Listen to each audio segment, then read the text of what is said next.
Echo could be because my microphones are on. From my side, it is off. But let me leave and join again. All right, all right.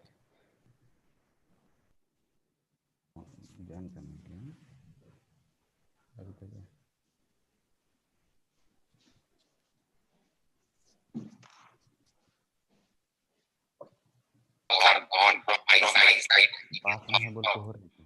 But let me leave and join again. All right, all right.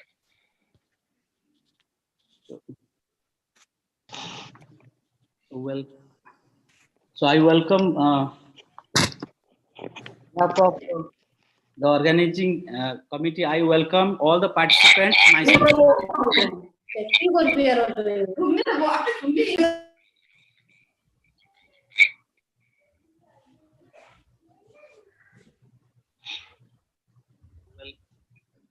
So I welcome behalf of the organizing committee. I welcome all the participants.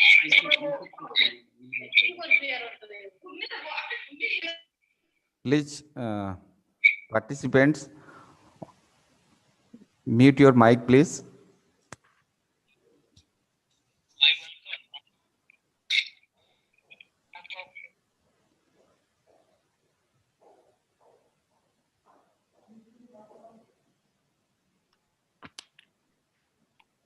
So welcome all the participants to the 3-day online training program on child-centric disaster risk reduction, which is going to be held from 17th of this November to 19th of November, which is jointly organized by Department of Education, Rajiv Gandhi University, in collaboration with National Institute for Disaster Management, New Delhi. And here you will learn a lot of things regarding the child-centric disaster reduction, and it will give you some training program on it. And here we have already sent you the pre-evaluation link, and the eligibility criteria to get the certificate is 80% of attendance, and you have to give the pre-training evaluation also, and the post-training evaluation and the feedback form. So I hope you all will enjoy this program in the coming 3 days, and it will carry up 2 hours each day. So here we'll during this program, I request all the participants to mute their mic, and also to mute their videos whenever necessary. We'll tell you to interact, then only you can unmute yourself. So with this, we'll start the program, and here I will request our head of the department, Professor Kesang Devi Madam, to give the welcome address. So over to you, ma'am. Thank you, Sushant. Good morning, everyone. Honorable Vice Chancellor, Professor Saket Khushwaha, Major General Manoj Kumar Bindal, Hello. the Executive Director, NIDM, Professor Santosh Kumar, Head Child-Centric Disaster Risk Reduction Center, Dean Faculty of Education, Professor Rachok Taba, faculty members of the Department of Education and other department, faculty members and officers from NIDM, participants, ladies and gentlemen.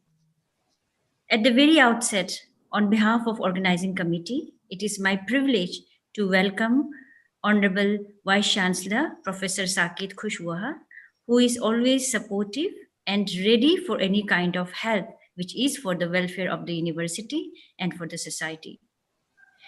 We know that he's a very busy person, but he makes sure to attend program. Thank you so much, and hope in future also will receive the same support and encouragement. I extend my warm welcome to Major General Manoj Kumar Bindal, Executive Director, NIDM, in today's program. Welcome, sir, and thank you for sparing your valuable time for us. I would also like to welcome Professor Santosh Kumar, Professor and Head, NIDM, the Dean Faculty of Education, Professor Rachok, faculty members of the department and university, Dr. Kumar Raka, Program Officer, Child-Centric Disaster Risk Reduction Center. Coordinators of the training program, Dr. Tayum Saro, Dr. P.K. Barik, Dr. Sushant Nayak, and Dr. Balu, and all the participants in this online program. Children represent around 50% of those affected by disaster. Children are directly affected by the death and injuries, as well as from the disease like malnutrition, poor water, and sanitation. Disaster disrupts education of children and cause psychological trauma. It also separates children from families and increase vulnerability to trafficking, exploitation, and abuse. Under UN Convention on Rights of the Child, children have the right in all circumstances, including disasters, when they are at their most vulnerable, and the right to participate in decisions that affect them. Therefore, keeping in view the importance of disaster risk reduction among the children, the Department of Education, in collaboration with National Institute of Disaster Management, has organized this training program on child-centric disaster risk reduction. And I'm sure this online training program will be very beneficial in the sense it will make our participants more aware about vulnerabilities of the children and reduce disaster risk. So with this, I once again welcome all of you in this program and thank you so much for joining us. Thank you. Thank you, ma'am, for your kind words and your support for the program and constantly guiding us during the program organization. And now I formally invite Dr. I. Balu to introduce our guest of honor and keynote speaker, Major General Manoj Kumar Brindal, sir. Over to you, Dr. I. Balu, sir. Thank you, Dr. Saru. Since my senior Dr. Kumar Raga program officer is available, so I request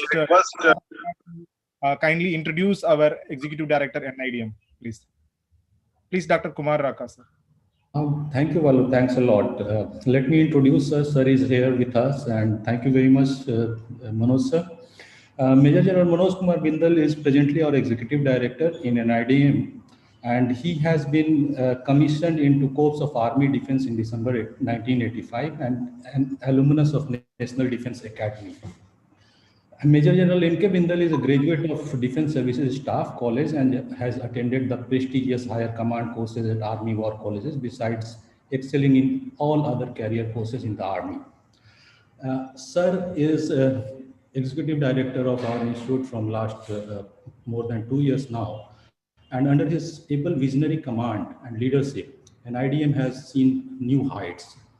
And not only during the face-to-face trainings also, when the COVID-19 started, and after that it was visionary initiative of Major General MK Sir, that we started immediately with this online platform, and it has been a wonderful initiative. And as on date, lastly 7 to 8 months, we started this online training, and we have been able to conduct at least more than 60-70 online training programs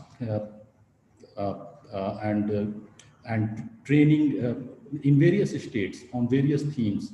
And this 3 days training program has been very, very useful for all the practitioners, teachers, and stakeholders, even for parents. So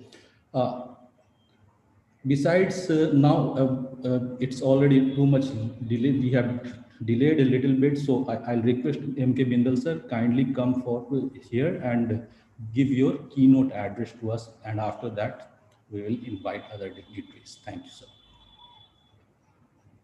Thank you, Dr. Raka and Dr. Balu. It's an honor to be here on this particular platform, where with the help of collaboration with Rajiv Gandhi University of Arunachal Pradesh, we are conducting the 3 days online training program on child-centered disaster risk reduction. I thank Professor Saket Khushwa, who's Vice Chancellor of Rajiv Gandhi University, for his support and for collaborating with NIDM. And I also thank Professor Kesang Degi, who has been instrumental in tying up the whole thing. It is an important aspect on which we are going to discuss for next 3 days, because child-centered disaster risk reduction is a subject which is not often thought about. We all think about any policy, any intervention that we do, but in that, children safety, children psychology is not there in our minds generally. So there is a need to bring in that particular aspect into all our thinking, because children and youth today comprise of nearly 33, more than 40% of the population, and nearly 32% of the Indian population is involved in studies at various stages. So it's a very large chunk of people who are being left out whenever planning for any disaster risk reduction initiative is being taken. So there is a need to sensitize the community. There is a need to sensitize the fraternity of teachers, of the academicians, of the practitioners, all the multi-stakeholders, I'll say, on the need to include child-centered disaster risk reduction issues into each and every thought process. Because children are the most vulnerable. They don't know what is happening. They don't know what is going to happen. They are totally dependent upon what the elders tell them. It's only at a very late in life that they start understanding on their own and start analyzing. Before that, they're totally dependent upon the teaching community and upon their parents and their friends to gain whatever knowledge they have to gain. So it's very important that we also prepare the children accordingly and have large number of discussions where the children are involved, so that they understand what is disaster risk reduction. So there are two ways to tackle it. One is we tackle the trainers, we tackle the community elders, adults, I'll say, not elders, so that they understand the need and why it is important and why the children should be taken along. And the children, on the other hand, are also being thereafter given the required competence and awareness to understand why what is happening. Uh, the children undergo a very major psychological change and a mental trauma whenever any incident like a disaster affects a community. They may not show it because they don't know how to show it. But it is very important that we understand. We understand the nuances, we understand the body language, and we understand that they require to be counseled. We have to understand, that is, the adults have to understand that the children have to be taken along with us, and for that they need to be involved. And by involving them is a sort of training, it is a sort of awareness that we are trying to generate in them. So this particular 3 days program is structured in that way that it is talking about the basics of disaster management that everyone needs to know, and then also it is why children should be focused on. That has been brought about in the second day mostly. So this particular program will give a holistic view, and I'm sure the complete faculty, trainers, and the others who have participants who are joining this program will benefit a great deal and go back with more knowledge on how to achieve disaster risk reduction, how to become disaster resilient, and thereafter they impart this training in whatever capacity they have to the people around them. The success of this course is if at least 10 to 15% of the participants further disseminate it to their surroundings. And that will be the ideal situation where we will say that the training has been successful. So I'll request all the participants to take keen interest, to take notes. All the uh, uh, presentations will always be shared with everyone, and a certificate will be given only if you fulfill the criteria which was brought about by Dr. Nishit in the beginning. So I will once again Wish all the participants a very fruitful 3 days discussion. It should be interactive, it should be participative. And I once again thank Professor Saket Khushwa, Vice Chancellor of Rajiv Gandhi University, for collaborating with NIDM and letting us be part of their training curriculum so that the necessary uh, awareness campaign and sensitization campaign on disaster risk reduction is given to the people. Thank you so much. Back to you. Thank you very much, Major General Manoj Kumar Bindal, sir, for your insightful about the program, and it's highlighting the major points regarding the child-centric disaster reduction and all other points. Thank you very much, sir. Now I formally invite Dr. Prashant Kumar Barik to introduce our chief guest, Professor Saket Kushwaha, Vice Chancellor, Rajiv Gandhi University. Over to you, Dr. Prashant Kumar Barik.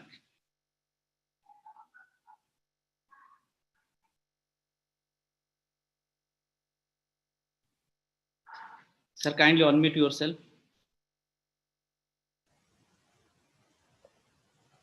Am I audible now? Yes, sir. Okay. A very warm good morning to all the dignitaries present here. I am so privileged to introduce the chief guest of this 3-day national online training program on child-centric disaster risk reduction, Professor Saket Kushwaha, Honorable Vice Chancellor, Rajiv Gandhi University, Arunachal Pradesh. Professor Kushwaha, a PhD scholar of Banaras Hindu University, Uttar Pradesh, is a devoted teacher, researcher, social worker, a practical philosopher, administrator, and a promoter of traditional knowledge about our old agricultural practices and sustainability. In true sense, Sir is a benevolent leader who leads the university from the front and inspires us, every one of us, to give our best for the university and the society. Before joining Rajiv Gandhi University as Vice Chancellor, Sir served 13 years in Nigeria in various positions like senior lecturer, reader, head Department of Agriculture, Economics and Extension Program, and the Dean School of Management at Abu Bakr Tafawa Balewa University, Bauchi. Sir has also dedicatedly served for more than 12 years at Banaras Hindu University, Uttar Pradesh, in various capacities like head of the department, coordinator of Master of Agri-Business Management, professor in charge for Rajiv Gandhi South Campus, BHU. Sir, you have also successfully completed a term as a Vice Chancellor of Lalit Narayan Mithila University, Darbhanga, Bihar from 2014 to 2017, and presently serving at Rajiv Gandhi University, Arunachal Pradesh as Honorable Vice Chancellor since October 2018. As a dedicated teacher and researcher, Sir has successfully guided 23 PhD scholars and has published more than 150 research papers in various national and international journals, and has chaired more than 100 national and international conferences. Sir, you have been awarded with Kisan Mitra and Sulabh International Gold Medal with a cash prize of rupees 5 lakhs on sanitation management, Swachhata Abhiyan, on the birth anniversary of Honorable Prime Minister of India in 2016.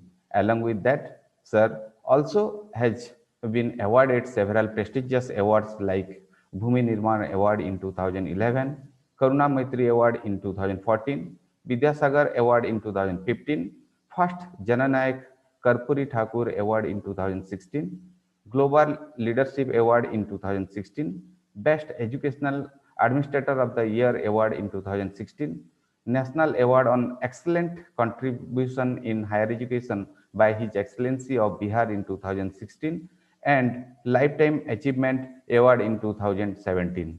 Our esteemed Vice Chancellor, sir, has put lots of efforts in popularizing sustainable development for the welfare of the society. Sir, your critical analysis of events using participatory approach has earned a special place among the downtrodden youths and rural women.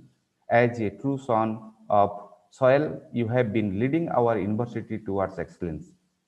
Rajiv Gandhi University, under your leadership, has earned second rank in national ranking of central universities based on parameters fixed by a memorandum of understanding by the Human Resource Development Ministry, or presently called as Ministry of Education, signed in 2019-20. Sir, you have motivated us all by being a living example of a man of action and selfless service. Due to your constant motivation, Rajiv Gandhi University has successfully organized more than 60 webinars, e-conferences, capacity building programs, faculty development programs during this pandemic period. Department of Education has also contributed in your endeavor and dream to take this university at par with all the other excellent universities in India by organizing 13 webinars already. And sir, this will be the 14th online program of the department to its credit. It is an honor and privilege for us to have you as a guiding light. With this, a brief introduction, I may now request Professor Kushwaha, Honorable Vice Chancellor Rajiv Gandhi University, to address the gathering and give his precious inputs to our delegates and participants. Over to you, sir. Thank you, Dr. Barik. I think I'm audible now. Yes, sir. So, I'm very humbled, and those kind words you have edited about me was not needed. Thank you very much for your kind words. On this platform, we have a partner here, a very energetic, very respected Major General Manoj Kumar Bindal, Visist Seva Medal recipient, VSM, the Executive Director, Institute of Disaster Management, New Delhi. On this platform today, we have Professor Amitabh Mitra, the Honorable Pro Vice Chancellor of our university.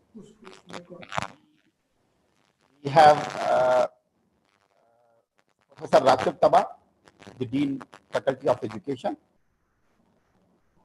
Dr. N.P. Rikam, the Registrar of Rajiv Gandhi University. The Head of the Department, Professor.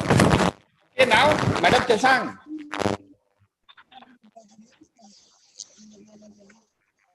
Okay. Somebody is talking.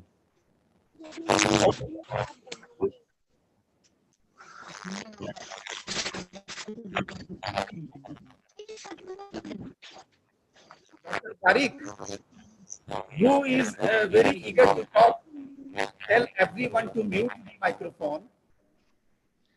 Right? Dear participants, please mute the mic.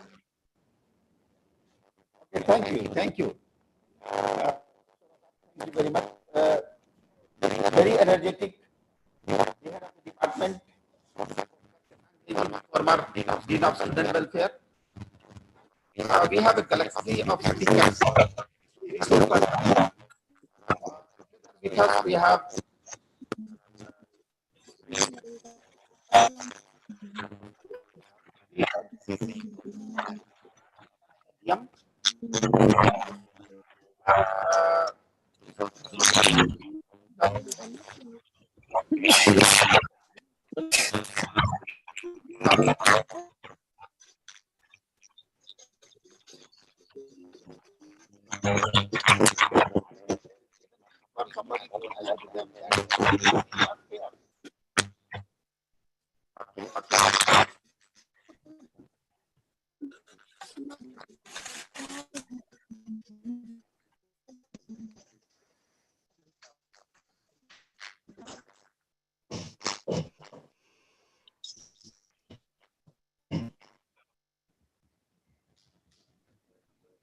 Why is this cracking?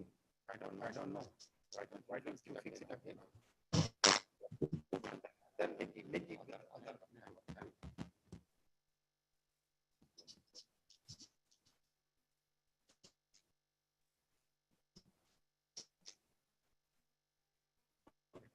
Todd can rejoin again.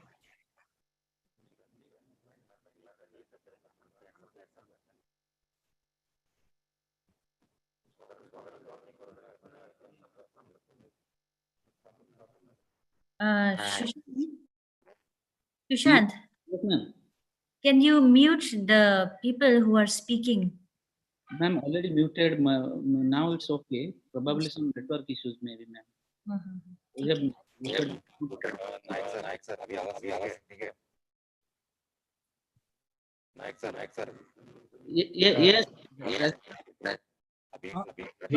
VC sir का clear नहीं हो रहा है ना?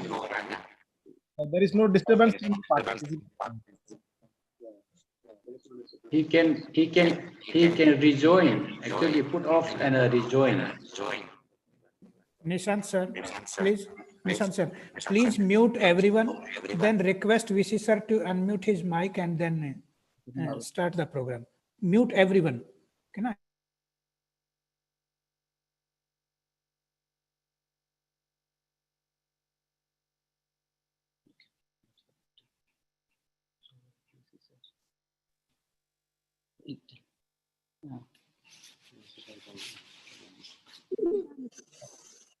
This is sir, if you are here, sir, you can unmute yourself, sir.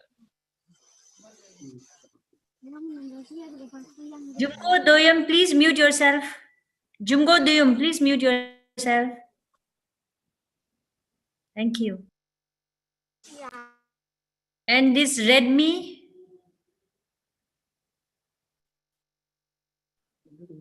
yes, please mute.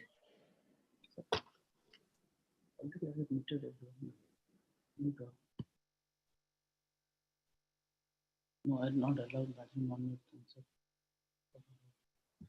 Naik sir. Yes. Hello.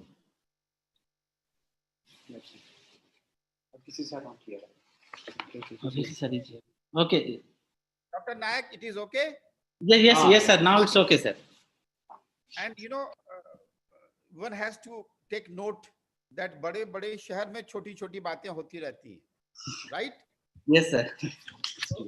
Now it's clear. Mind. First of all, let me continue. Video, sir. Your video. It will come. You know, technology used to take place at a time. Thank you. Then let me continue. Thank you very much. We have senior professors here.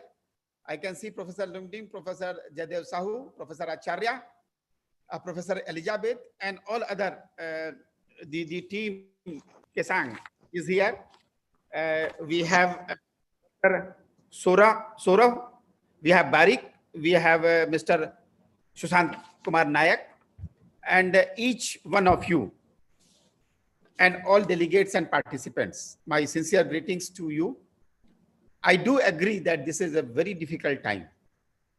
This pandemic is unprecedented issue, and we have to actually manage it. I believe that though for since 24th March 2020 midnight, we all have managed this pandemic situation very well, and we have started the system of unlocking the whole thing. Still, the third wave, as they are saying, I'm not expert in this area. The third wave is now very much on floor. We have to be very careful, maintaining all the SOPs and government directives, so that we have safer India, safer world, safer universe.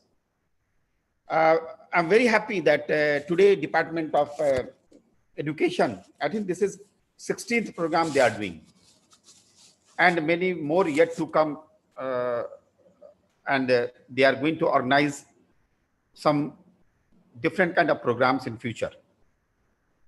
Let me tell you why, in what sense this particular symposia is very important. This e-symposia, even this pandemic, COVID-19, is also one kind of disaster. And this disaster, I think some of you are aware that there are two kind of issues. One is risk, and another one is uncertainty. Risk you could manage because we have time series data. So the aspect of risk could be managed having some technique. You do data mining, you have some data, then you have some technique to mitigate the risk. But uncertainty is the aspect where we have a little problem.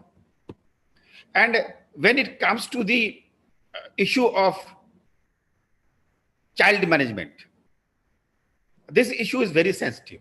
You might have seen me sometime talking about the dignity of everyone. See, there's a dignity of child mentality also. See, sometimes we give very little time to explain the things to our kids.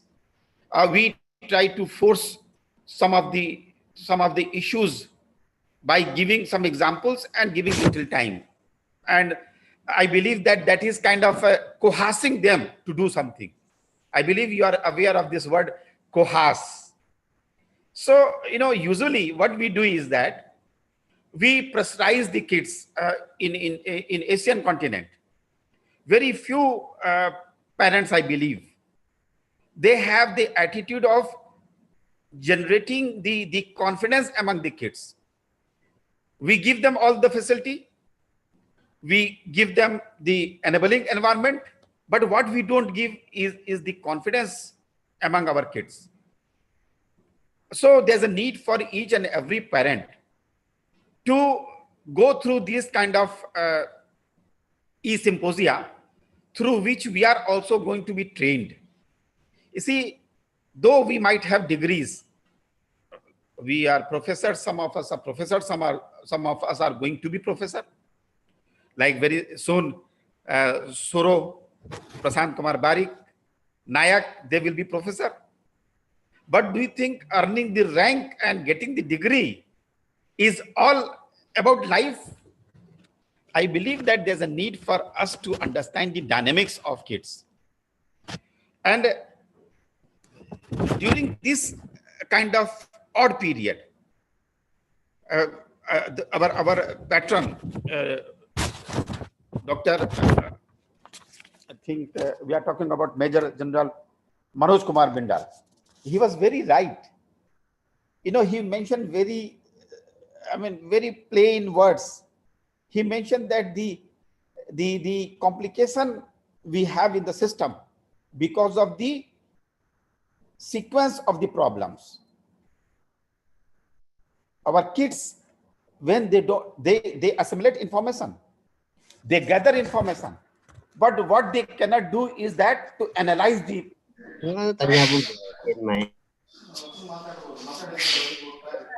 Or what?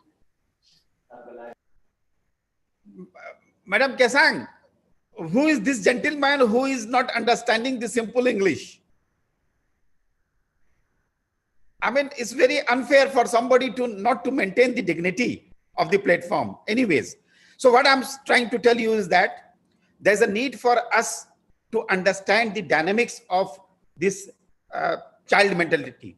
And this is the right forum for all of us to be trained. Like I personally feel that as a person, Saket Kushwaha, I must also be trained how to manage this aspect of disaster when keeping the kids within the system. And I believe that they are the most tender component of this cycle. And this tender component of our cycle, the cycle of the problem, must be taken extreme care. We must develop some kind of design. We should develop some kind of model to really incorporate the mitigation aspect of this kind of issues keeping the kids in the center, in the pivot. Thank you very much for giving me chance.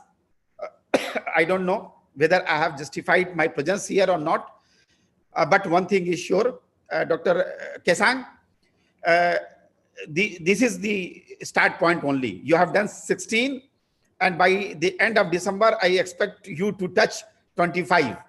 So every week there must be different kind of public lecture, different kind of components we should bring on the platform, and we should associate, because I can see 165 people associated on this platform. Your energy is wonderful, and your team is really awesome, and I wish to greet them all. Thank you very much for this platform. Thank you. We'll try our best, sir. Thank you so much. Thank you very much, sir. You have enlightened us with your kind words and elaborately explaining about the tender component, that means our kids and their risk and their management and mitigation aspect of and through your guidance and constant encouragement, organizing all these things under your umbrella. And we hope the same kind of cooperation and support in the future days will be with us. Thank you very much, sir, for giving us this time to grace the occasion. Thank you very much, sir. So now we will come to the formal vote of thanks of the program, and I request to my colleague and our coordinator, Dr. Taim Saru, to give the vote of thanks. So over to you, Dr. Taim Saru, sir. Okay, thank you, Naik sir. Thank you so much. Okay, very good morning to all the dignitaries present here and all the participants. Let me take a privilege to propose a vote of thanks on this inaugural session of 3-day online training program on child-centric disaster risk reduction, jointly organized by Department of Education and National Institute of Disaster Management, New Delhi. Myself, Dr. Taim Saro, on behalf of organizing team of this program and the Department of Education, Rajiv Gandhi University, first of all, I'd like to extend my most sincere thanks to the Professor Saket Kushwaha, Honorable Vice Chancellor, Rajiv Gandhi University, and the chief guest of today's inaugural session. Sir, we are really very thankful to you for accepting our invitation as a chief guest and also providing us an opportunity to organize this program very smoothly. Thank you, sir, for your unconditional support and motivation and very thought-provoking lecture. Thank you, sir.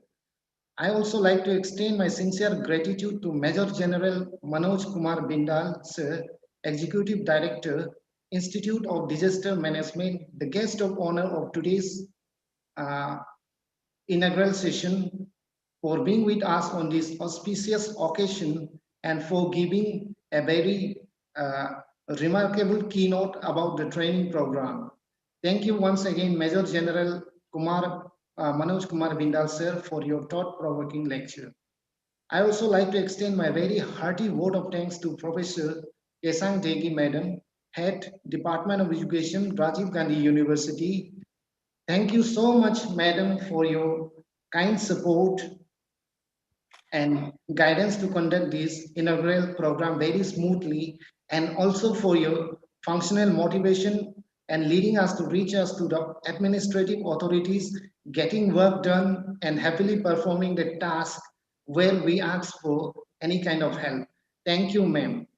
And my heartfelt thanks goes to Dr. Balu I and Dr. Kumar Raka for your coordination and cooperation to conduct the inaugural session of this 3 days program very smoothly, and for managing the resource person.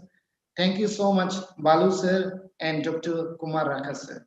And I also like to extend my vote of thanks to Professor Rachok Taba, Dean Faculty of Education, Professor Jaydev Sahu, Professor T. Lundin, Professor Elizabeth Hangsin, Professor P.K. Acharya, for being with us on this auspicious occasion. Thank you, sirs and madams. I like to extend my thanks to Professor Sanjeev Kumar, Head Department of Physics, for coming forward and helping us in providing Zoom platform to conduct this inaugural session very smoothly. Thank you, sir. And I also extend my gratitude to all the participants who joined us in this inaugural session of this 3-day online training program. Thank you all beloved participants. And I also extend my heartfelt thanks to all the faculty members, Department of Education, Dr. Satish Kumar, Associate Professor, Dr. Boa Renato, Associate Professor, Dr. C. Sivashankar, Dr. Sumin Prakash, Dr. Vivek Singh, Dr. Anga Padu, Mr. Narendra Singh, Dr. Nishan PM, Dr. Anamika Yadav, and Dr. Akash Ranjan for their cooperation. In the end, let me recognize and give due share of appreciation to my team members, that is Dr. P.K. Naik and Mr. Susan Kumar, Dr. P.K. Barik and Mr. Susan Kumar Naik for putting up all the efforts to make this inaugural session a grand success. Thank you, sirs. And in the end, with folded hand, we, the faculty, members of Department of Education, extend heartily thanks to one and all, and pardon us if one's contribution is not acknowledged here. Thank you. Thank you all for your cooperation and support. Thank you. Thank you, everyone. Now over to Nayak sir. Thank you. Thanks, Saru sir. And so we are at the end of our formal inauguration program. So thank you everyone those who have graced the occasion and from our organizing team side. So now we will go for the technical session, and I request all the participants to be here with this platform and this link. And now we will start our technical session 1, and it will be moderated by Mr. Narendra Singh. So I invite Mr. Narendra Singh to be the moderator of this technical session 1. And over to you, Narendra sir, and all participants. Please be attentive during the program, and all the other details will be shared by our resource persons. So over to you, Narendra sir, to moderate the program. I formally invite you, Mr. Narendra Singh, to the platform. Thank you, Sushant sir, for giving me this opportunity to moderate this session. So I would like to formally welcome our Honorable Vice Chancellor, Professor Saket Kushwahaji, Major General Manoj Kumar Bindal, VSM Executive Director, Institute of Disaster Management, New Delhi, Professor Santosh Kumar, Professor and Head, CCDRR and IDM, Dr. Balu I, Dr. Kumar Raka, NIDM, faculty members of this department, and the participants. So before we start this technical session, and the title of the technical session, the topic that is to be covered in the technical session is Do's and Don'ts on COVID-19, and the technical session will be taken by Dr. Balu I, CC, DRR, NIDM. So first, I would like to request Dr. Tayam Saro sir to introduce Dr. Balu I.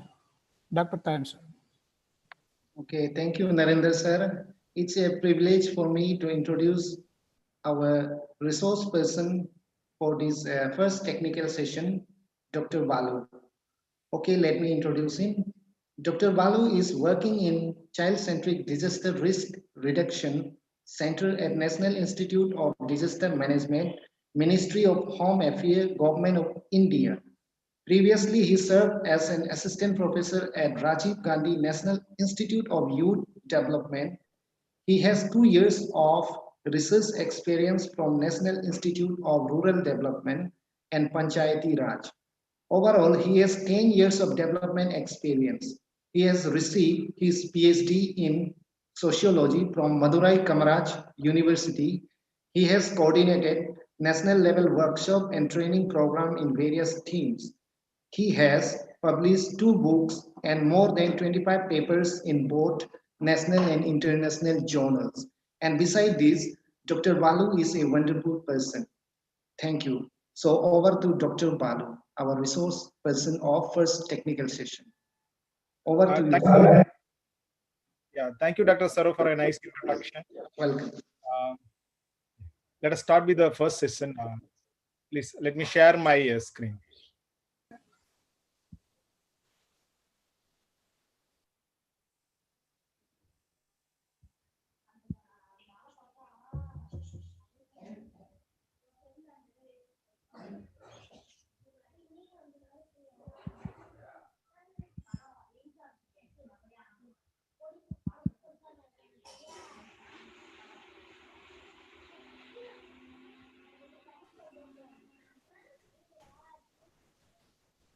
Dr. Saru, is my PowerPoint is visible? Yes, sir. Yeah, your PowerPoint is visible, but let me interrupt you for 1 minute, just a minute. So, dear participants, this session will last for 40 minutes. So, 35 minutes will be taken by Dr. Balu I for covering the topic, and last 5 minutes will be your questions, your queries will be taken for the last 5 minutes. If you have any query related with this lecture and the do's and don'ts related with COVID-19, you can drop your query in the chat box. So the last 5 minutes, your queries will be taken. Okay, now over to you, Balu sir. Yeah, thank you so much, Dr. Saru. Very good morning to all the participants. In this session, we will be discussing about COVID-19 appropriate behavior, do's and don'ts. Though everyone is aware of these do's and don'ts during COVID-19 because we have come up with various campaign, but the question is, are we following this appropriate behavior? That is the question mark. So that's the reason we are reinforcing. And as per Government of India, Ministry of Home Affairs guidelines, we are supposed to take this session in all the training programs, right? So as the moderators are going to discuss about this COVID-19 appropriate behavior and do's and don'ts, right? So as you all aware, the first case of COVID-19 was found in December, and in Wuhan, China, the 55 years old man was infected, and followed that in India, 30th January 2020, a girl from Kerala was infected, right? This is the brief background of how this COVID-19 has become a pandemic and spreaded in our country, right? And you all aware that these are all the certain symptoms of COVID-19, right? Like the person who is infected with COVID-19 has a cough and sore throat, fever and muscle pain, chills and shortness of breath, and new loss of taste. These are the certain symptoms faced by the COVID-19 infected people, and at the same time, who are the major reason behind for the spread of COVID-19. Okay, so these are the symptoms, but I just repeat again, there are many people who are infected are asymptomatic, right? And so though the Government of India is taking a constant effort to control the spread of COVID-19, and as on October 12, if you see, more than 71 lakh, now we are going to reach almost a crore, right? This more than 90 lakh people have been infected right now, and I'm just sharing the data as on 12th October 2020. And if you see, almost 86% of the people have been recovered from the infection, and the active cases was only 12%, and the death rate was 1.5%, means it's less than 2% the death rate. Okay, this is the status. And if you see the data from this 9 September to till date, there is a continuous decline in average daily new cases for the people who are infected, right? So with the effort of state government and central government, now this number of cases has been declined every day. And so in the previous slide itself, we have discussed the number of the percentage of recovery, percentage of death rate. So one side the percentage of recovery is high, and another side the death rate is also much less in our country, right? It shows our people have immune power. And we all know that since March we have implemented the lockdown, and now we are in the phase of unlocking 5. Okay, since the last month we were celebrating so many festivals, and the winter season is also starting in the country. So Prime Minister Narendra Modi has launched a Jan Andolan campaign on uh, October 8th to ensure the appropriate behavior on COVID-19 with all the people, right? And this was launched in the view of upcoming festivals and winter seasons, as well as the opening up of the economy. So that's the reason this Jan Andolan campaign has been started, right? The purpose of this Jan Andolan is to create awareness among the people with the least cost.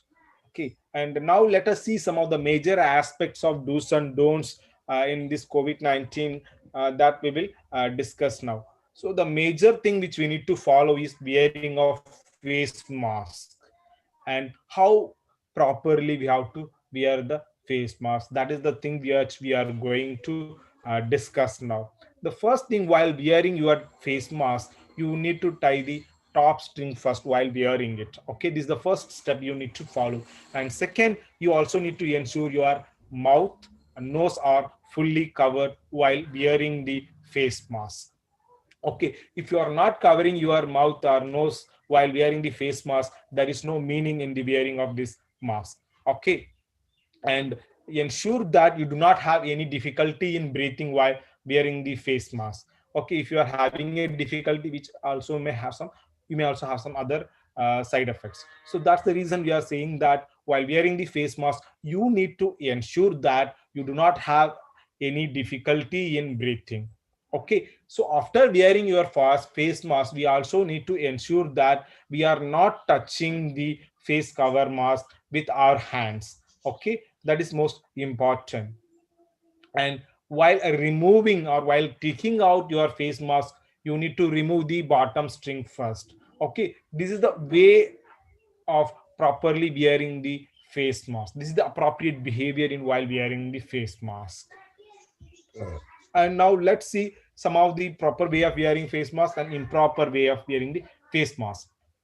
So as in the previous slide, I said that you need to wear your mask by following those steps, and you need to ensure that you have fully covered your nose and mouth. Okay, and in many times, if you see in the roadside, the people who wear the face mask, what they are doing, if you see the first picture, they may not cover their nose. They have just covered only mouth. And some people, they have covered only their nose, not in the mouth. And some people, what they used to do, they have just their face mask with their ear, and some people they dye in the neck. Okay, so these are all some of the improper way of wearing the face mask, which we need to understand. There is no meaning in doing this.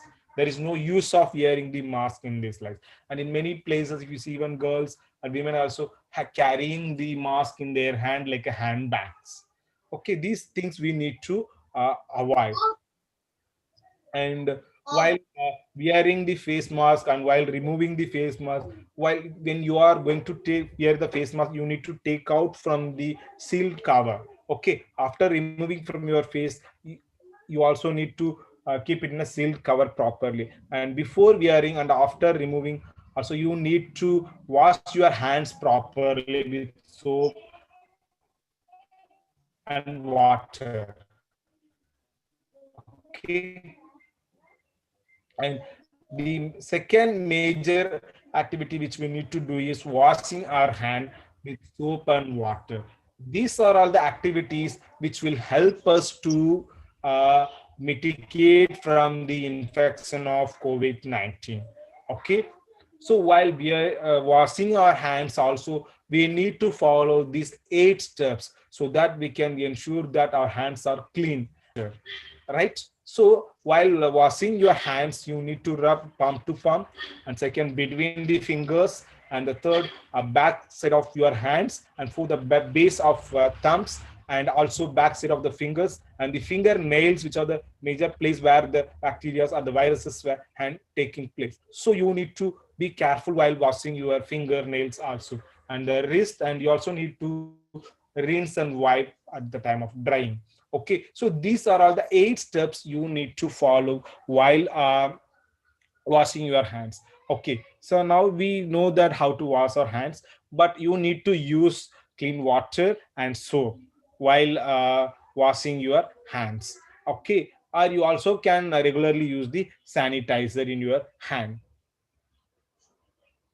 Okay, and the third aspect is maintaining a social distancing is also major, which will help us to mitigate the infecting from the COVID-19.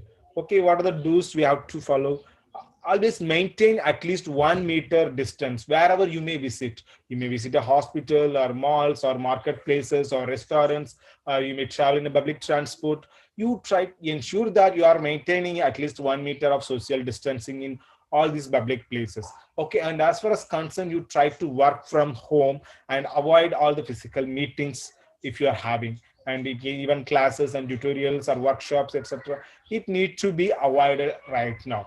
Okay, and if you are in case of compulsory to celebrate any festivals, and if some guests are visiting your home, always ensure that the number of guests are much less, so that even inside your home also you can maintain the social distancing. Okay, and second, in social distancing there are certain don'ts we have to follow. Always avoid visiting to the crowded place. What are the crowded place? Market, hospital, public transport, malls, theaters, right? So these are all the crowded place. Always try to avoid going to such places. If you feel it is very important, very essential, then you please visit. Otherwise, always avoid visiting such crowded places. Okay, and this like non-essential social, commercial, and religious, cultural, sporting events, like a marriage or any death anniversary,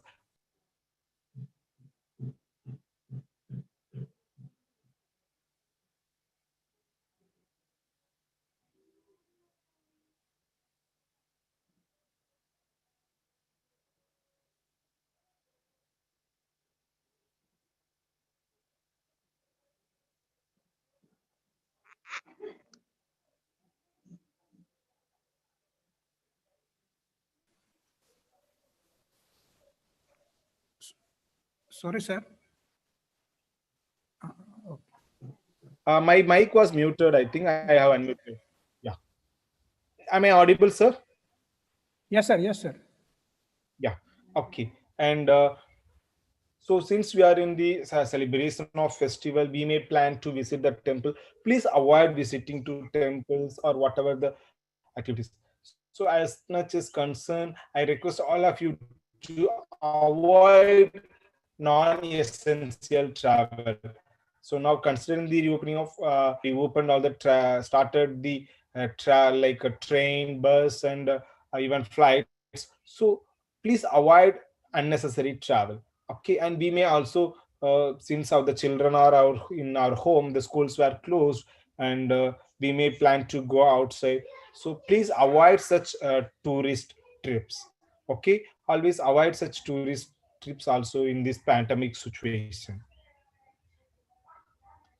Okay, so this as we said, we are in the festival situation, and after this lockdown period, we may meet our friends and guests. So when you are meeting your friends or senior people or elderly people, when you are thinking to greet them, always avoid shaking the hands. Always avoid shaking hands and greet them in our traditional way with by using joining both the palms. Put the palms together, join, and you can greet them. So please avoid shaking hands. Okay, even uh, by just seeing this picture, you will understand how we have to greet the people. Even when you are greeting them by using your both the palms, in that time also always ensure that you are maintaining the social distancing.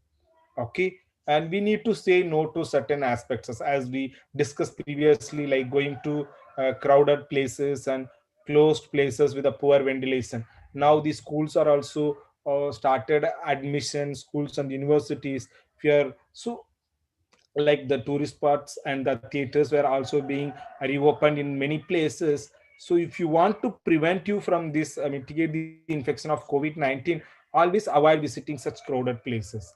Okay, and in case if you are visiting to any malls or any shops for purchasing some essential things, and ensure that the shops are having a proper ventilation. If you find the shops are having a poor ventilation, please avoid such closed spaces with poor ventilation. Okay, and you may go any place, always avoid close contacts. Okay, like say shaking the hand, or while speaking also don't stand together.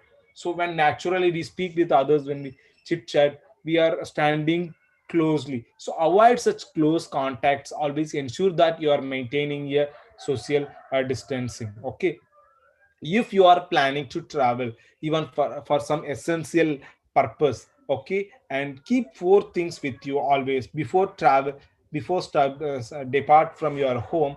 Ensure that you are wearing a mask, and you are having a sanitizer in your bag, and having a gloves. Okay, ensure that you are having a face cover mask and sanitizer, and also gloves. So these will help you to mitigate from the infection of COVID-19. And now this in many states, what happening, this bus public transports are much less, the private transports are also not available in many states, and we may travel by car or auto rickshaw or rickshaw, and ensure that only the permitted number of passengers were uh, traveling in such vehicles, and ensure that you are maintaining a physical distancing. Okay, so these are, many times the drivers may not concern about it, but it's our responsibility to educate, it's our responsibility to educate such people, the drivers, to maintain the social distancing and ensure the only permitted number of passengers were traveling. Okay, even if you are standing in a bus stand for boarding in the bus, you always ensure that, and you are maintaining a uh, you are maintaining the social distancing. By seeing this picture, you all can understand. Even if you are standing or sitting in the bus stop, ensure that you are maintaining a social distancing. While entering in, while boarding the bus also, don't be rushed. Okay, so you are maintain the, so by maintaining the social distancing, take your seats. And even if you may travel by a metro train or any other public transport, so always follow this appropriate behavior every day and everywhere, whatever the activities which you are doing. And in the many public transport, there is a cross mark. This is for not sit, means the seat is not for sitting. Okay, so always avoid sitting So in. sorry, sir. Sorry to interrupt you, but your PPT Yes, now is not visible. yeah, once again then I will share it. Okay, okay.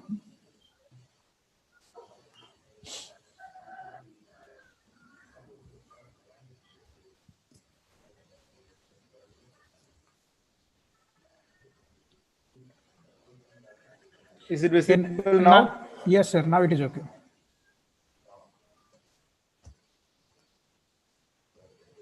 Yeah, thank you. So avoid sitting in wherever these such cross marks are there. Okay, these are the marks we're announcing. Okay, if you find there is no seats, please try to stand, and always give a seats to the, if elder people or women or children, or in case if they are traveling, give a priority to them to sit, so that you can stand and you can also ensure the social distancing.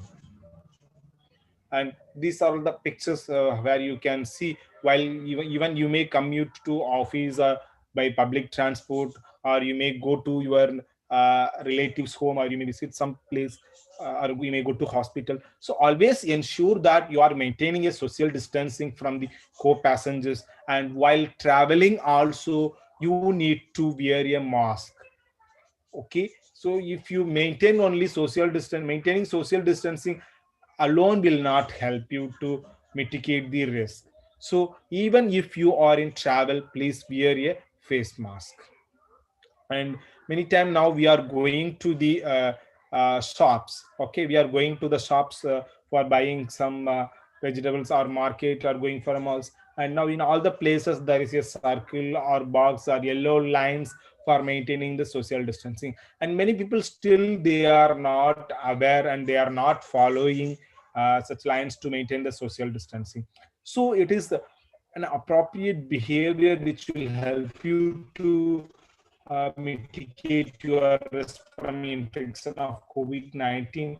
So ensure that you are maintaining the social distancing and you are following that circles. Okay, so the people go by buyer, you also educate them. Okay, you also educate them to maintain the social distancing, and if they are not aware of such lines, you also can teach them. And many times what happens, uh, the uh, the shopkeepers also for namke wasti, just for the namesake they may keep such lines and boxes. So it's also a request to the, you also can educate the shopkeepers. If the customers are not following the social distancing, it is the responsibility of the shopkeepers to ensure the people are maintaining the social distancing. Okay, and you need to take a stand that if they are not wearing the mask and if you are not following the social distancing, better to avoid selling the goods to such people, so that they will realize the importance of maintaining the social distancing and wearing the face mask. And so we are in the festival season now. You may plan to go to the temple, and the temples were also reopened in most of the states. And even if you are going to temple, you need to ensure that you are maintaining the social distancing. And the temple is the place where we were not able to maintain the social distancing, and in many biggest temples always there is a crowd, and it needs to be controlled. So I would suggest that please avoid visiting of temple. In case if you are visiting such any religious places, and you please follow the social distancing and wear mask and take off your shoes and footwear inside your own vehicle itself. Okay, so please keep your shoes and footwears inside your vehicle itself, or in case if you are keeping outside near the temple, and ensure it's also separately kept it from other people's shoes. Okay, and now almost all the offices were also reopened, and it is our responsibility. It may be a commercial, or it may be a educational institutions or government office, whatever it may be, and we need to rearrange our offices and seats by maintaining the physical distance or social distancing from other colleagues. Okay, so accordingly we need to rearrange our seats. In case if your office is not having sufficient places to ensure the social distancing, you also can follow the this roster method, so that you can allow minimum number of employees in your office and ensure the social distancing. Okay, and so in many states, in some places, and some entrance examinations are also being conducted. So mostly in the examination hall we are having a social distancing, but even though now we need to be very careful that we have to ensure the students are wearing the mask, and they are also following the social distancing. And before you enter into the examination hall, they need to be disinfect their hands. And another important aspect is we always need, when we are coughing or sneezing, we need to use tissues and handkerchief, right? We need to use tissue and handkerchief, so that we can avoid such things. And after sneezing, you need to go into the closed dustbin. Okay, and after and before, you also better wash your hands with soap and water. In case if you are not having any tissue or kerchief with you, you can use your elbow to while sneezing or coughing. Okay, so this is the best way you can use your uh, like elbow. Don't use your palms or fingers. Okay, always use that your elbow while coughing and sneezing.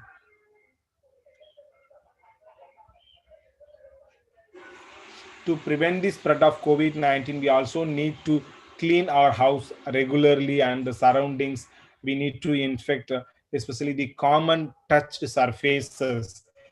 If you see like telephone and stairs and the electronic devices in our home and this door handle and the keyboard or elevator button, whatever the frequently touched surfaces in our home or office frequently. Okay, and especially the smokers, they are more likely to develop symptoms of COVID-19. Fingers and there is a frequent contact with fingers and the lips. Okay, so the smoking increases the possibility of transmission of virus from your hand to mouth, so you have a highest risk. So the smokers are having a highest risk of infection of COVID-19. And you may call a carpenter or plumber or any other essential service providers to your home, and even they also need to follow such appropriate behaviors. And you need to ensure that when they are entering into your home or office for any provide any services, they have enter and they need to wear a face mask, and they also need to maintain a social distancing. Okay, it is our responsibility to ensure that. So we all need to understand that COVID-19 is not yet over, and so please uh, avoid visiting to any crowded places or attending social functions. So always stay at home and stay safe. Okay. So as far as concern you, whatever the activities you want to do, please try to do it from your inside your home.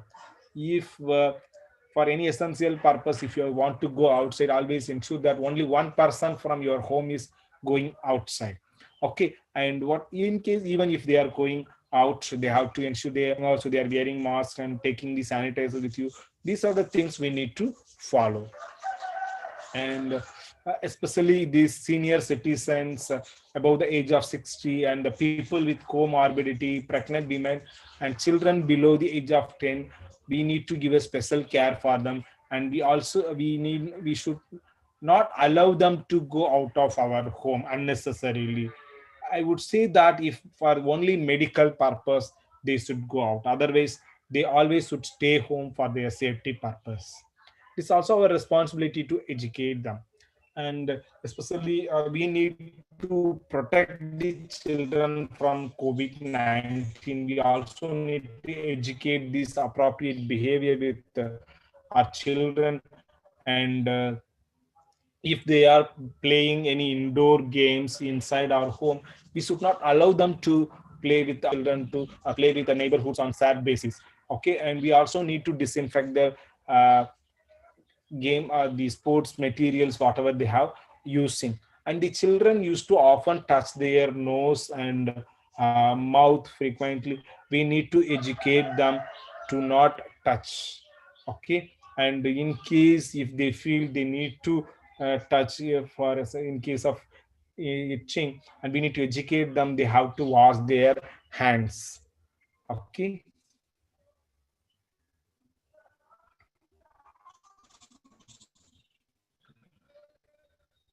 And sometimes the anxieties associated with COVID-19 pandemic may lead to the psychological issues. In case if you found that your children are having some changes in the sudden changes in the school performance or poor grades, if they are not willing to participate in the classes, if you find something anxiety which may lead to the psychological issues, and in case delayed physical or mental development, and poor attention or the hyperactivity. And if you find any frequent changes or emotions or mood among your children, you need to take care of your child into the nearest health center. Okay, and frequent temper and aggression, and if you are finding some change in their sleeping patterns, if you find difficulty in sleeping, you need to take your child into the nearest health center and get a counseling from the doctors. Which we need to say is, let's do not spit in any public places. Okay, so we all need to take a blood. Do not split in the public places. The spitting in public places increases the risk of spread of COVID-19, because you all aware that this virus are enter into your body via your mouth and nose. Okay, so when you are spitting, which also increases the risk of spread of COVID-19. So we all need to take a blood to not spit. If you want to spit it, you need to spit only in the wash basin or in the toilet only. You have to washroom only you have to use it.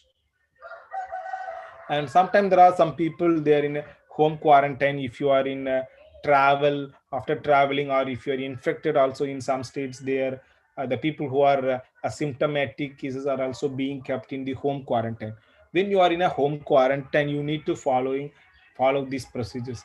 And the home quarantine person should stay in a well ventilated single room with an attached toilet facility. So when you are staying in any room, that room should have a proper ventilation, and it should have attached bathroom facility, washroom facilities also.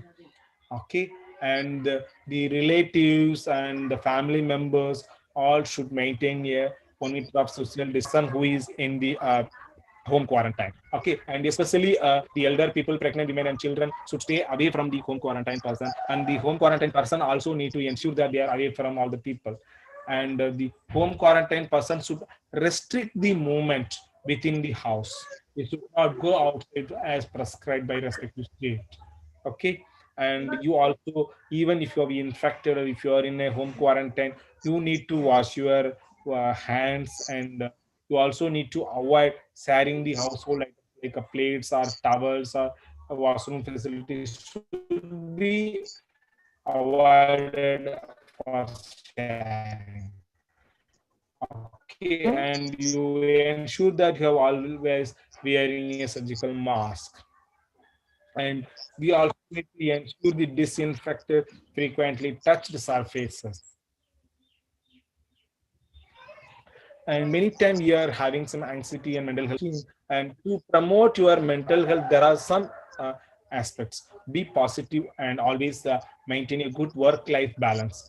Okay, many times we are work from the home, we are facing some difficulties, so always balance your life with professional life and family life.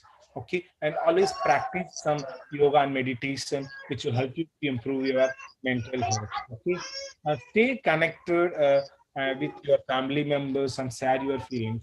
In case if you are living alone, or if you are staying away from your family, always you connect with family and share whatever the feelings with which you are having with you. And stay active and engage in recreational activities. Okay, always be active, and if you find always you're boring with your work, and you try to engage yourself in some recreational activities. Okay, and another major important thing which we need to see, always stay away from the usage of tobacco or usage of alcohol and some addictive substances. Okay, these will help you to promote your mental health. And sleep well, sleeping minimum 2 hours. Okay, you're sleeping minimum sleeping minimum 8 hours in a day. And before going to bed, 2 hours of before going to bed, keep away your mobile phones and televisions, all electronic gadgets, so that you will get a good sleep. Okay, and I've given all the helpline numbers also for reference you can use. So overall, to conclude this session, to mitigate the infection of COVID-19, we need to follow appropriate behavior of this COVID-19, especially wearing mask and washing hand, maintaining a social distancing. Okay, this will help us to mitigate the risk of infection of COVID-19. So with this, let me complete my session, and you can go for any question answer session now. If you have any questions regarding this COVID-19 appropriate behavior do's and don'ts, you are most welcome. You can ask, or you also can keep it in the chat box.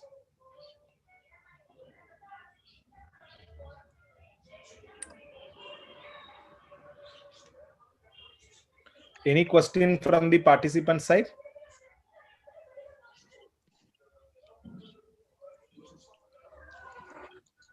Yes, sir. There are 2-3 questions from the participants. Yes. So one question is from Elena.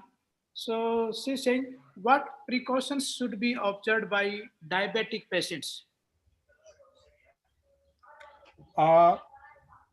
Diabetic patients is like they also with a comorbidity. The major thing which we need to follow, they should not step out of their home. That is the major thing which we need to follow first. They should not step out from their home. And if they are supposed to go for any medical purpose, always use telemedicine now. Okay, you can call your doctor over the telephone or via any online method and contact them and get whatever the counseling or any help you required from the doctors. Okay, so the precautions is this is the major thing. Avoid stepping out of your home, and avoid going out for even any other purpose, and always eat healthy food, and uh, better to practice certain yoga or meditation, so that be active and follow certain what to say, the proper ways which we have suggested, appropriate behavior which we have suggested, that need to be educated to the comorbidity person, and they need to follow. Okay, sir. And there is another question from Rajesh, that there are so many sanitizers in the market, and when we apply the hand sanitizer, there is some itching problem. So please guide us how to select a safe hand sanitizer.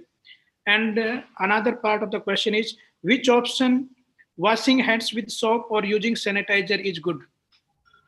Okay. The first one was regarding the sanitizer. Regarding the sanitizer, alcohol-based sanitizers are very much supportive, very much effective. So I would suggest to use alcoholic-based sanitizer. And even if you are having some allergy, or if you're having some side effect in using the sanitizer, you always go for washing your hands with soap and water. Okay, you can use any soap for washing your hands. That was suggested by the scientist. So if you have problem in using the sanitizer, I would suggest use soap and water to wash your hands. Okay. What was the second question, sir? Second is In the sanitizer related, there was... Yes, sir. Second part of the question is, which option, washing hand frequently with soap or using sanitizer, is good? In which option we should use? Yeah, it also depends on the time. In case, yeah, thank you. So in case if you are in traveling, you may need to use the sanitizer because you will not have a place to wash your hands frequently. So in that case, you need to you need to use only sanitizers if you are in a traveling. If you are in home, it's always suggested to wash your hands. If you're having enough water facility and soaps in your place, it's also a cheap and best, because sanitizers are also sometimes costly. And so I would suggest washing your hand with the soap and water is the best way. Okay, sir. So, sir, there is another question related with the COVID tracker. Said that there are some rumors that personal information can be used if you use this Arogya Setu app. So, is it safe to use Arogya Setu app? Yes, it is safe to use RIQ Sedu app. It will not go to any private people. this is being used only for the government purpose. So this personal information will not be leaked to anyone. So it is always, I'm suggesting that it is safe to use the ROK Sedu app. This will be helpful for you as well as other people. Okay, in case if some passengers are traveling nearby with you, if you are in an airport or if you are in a bus stand, they can also find, okay, there are some people nearby you, there are some people who are infected, they are nearby them, so they will be very safe, they will maintain a social distancing, and they also avoid visiting to such places. So it's safe, it will infected people nearby you, but it won't show who is that infected person. Okay, so the ROK Sedu app will not show that who is that infected person. It may show that the infected person is nearby you within this much distance. So it will help you to avoid going to such places, or it will help you to maintain a social distancing from the infected person. Okay, so it is helpful for you as the infected person as well as for the society. So finally, it is safe to use ROK Sedu app. It will not leak out your personal information. Okay, sir. Sir, there is another question from Annie. So she's asking about this seating arrangement. She's saying that a class, nor a normal class, usually has 40 to 50 students. How is it possible to adjust all these students using the seating arrangement as suggested by you in the classroom, as the classroom size cannot be Enlarged. cannot be enlarged? If you go through the standard operating procedure given by Ministry of Education, they have clearly told 50% of students only can be called for the classroom every day. So you can, if in case if you are having a 30 students in your class, you can call 15 people today and the next 15 students can come next day. Okay, this is the one method you can follow. And as much as concern, you also can ensure that the students who are able to come to the classroom, they can come. The remaining students can listen to your class through online also. Okay, so it is not necessary to bring out all the students to the classroom. Okay, so you can call only 50% of the students to the classroom. The next 50% of the students can come. It's like a roster method or alternative days method. They can only 50% of the students can visit the classroom, so that you can ensure the social distancing. And recently, if you see in a Jharkhand, in one of the tribal district, they have converted all the streets into the classroom. They have converted the street as a classroom. All the households walls were made as a blackboard, and the teacher was teaching with the public addressing system by using the mic. So you can try to come up with such new initiatives. Okay, so that you can ensure the social distancing. I have given two techniques for you. You also can come up with a lot of techniques. Yes, sir. These were the questions that were asked by the participants. So now I request you, will you continue the second technical session right now or need a break of 5 minutes? Yeah, I'll Okay, so maybe I can take 2 minutes break. You can play some music or whatever just for 2 minutes. I will continue the second session. Okay, sir. Okay, sir. Or just 2 minutes. Okay, dear participants, our next technical session on the topic basic concepts of disaster risk management will also be taken by Dr. Balu I, and we will resume our meeting after 2 minutes. Please don't leave the meeting. All the participants are requested that they should not leave the meeting. Since our technical session will be started just after 2 minutes.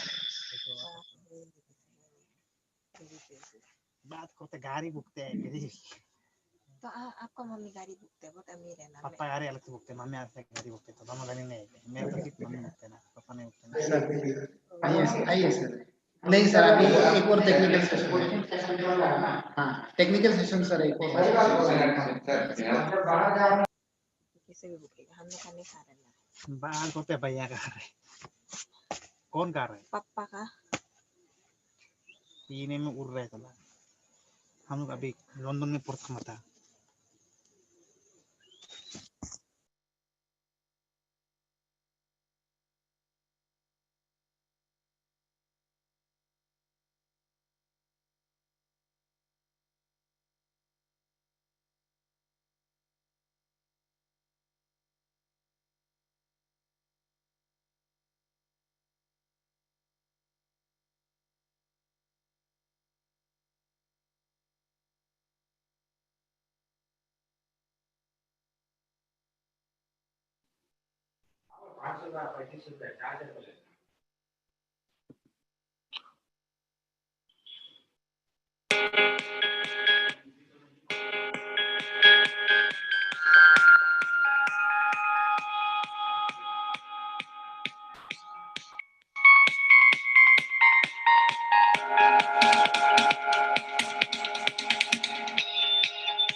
Thank you so much, sir. Am I audible?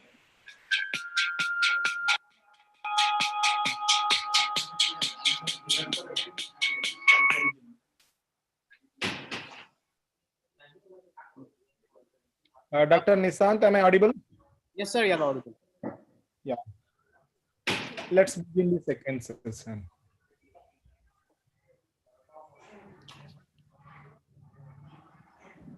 Okay, sir, I again welcome you for the second technical session, and the topic is basic concepts of disaster risk management. So now it is over to you, Balu sir, for the presentation. Is my PPT is visible?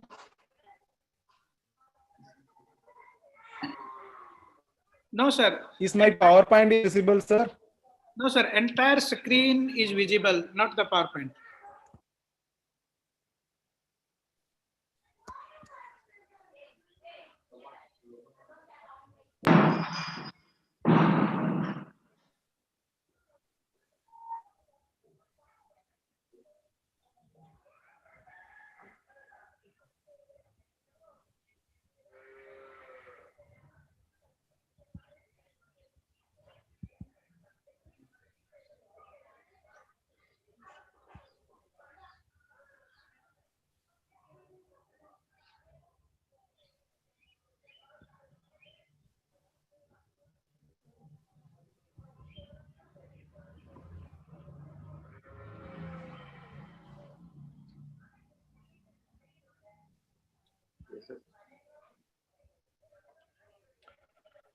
Is it okay now?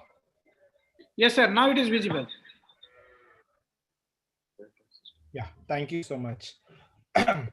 Yeah, welcome back, all the participants. Now we are going to discuss the basic concepts and basic concepts of disaster risk management, and this will be an interactive session. I will be very much interested to discuss with all the participants. Frequently, I will be asking a question to all the participants. So I request you to unmute yourself and interact with me. Okay. And so in this session, these are the basic 10 important terminologies, like what is disaster and what is hazard and what is disaster risk, and difference between hazard and disaster, and mitigation, preparedness, prevention, and difference between mitigation, preparedness, and prevention. And so these are all some important terminologies which we are going to discuss now.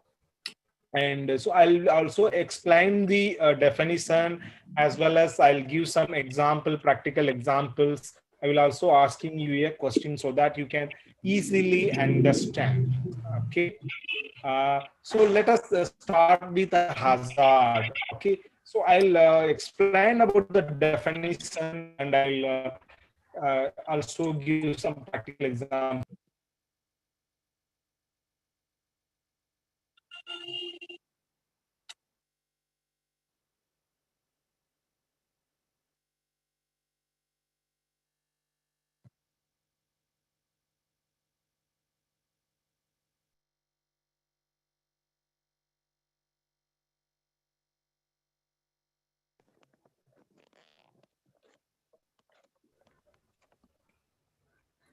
Is my slide is visible? No, sir. Because in between I got a message that host is muted. That's why I just asked you.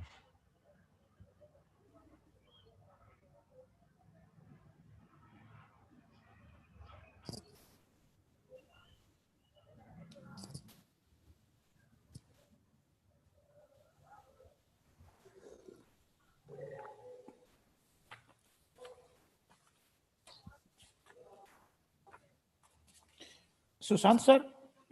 Yes, sir. Barik?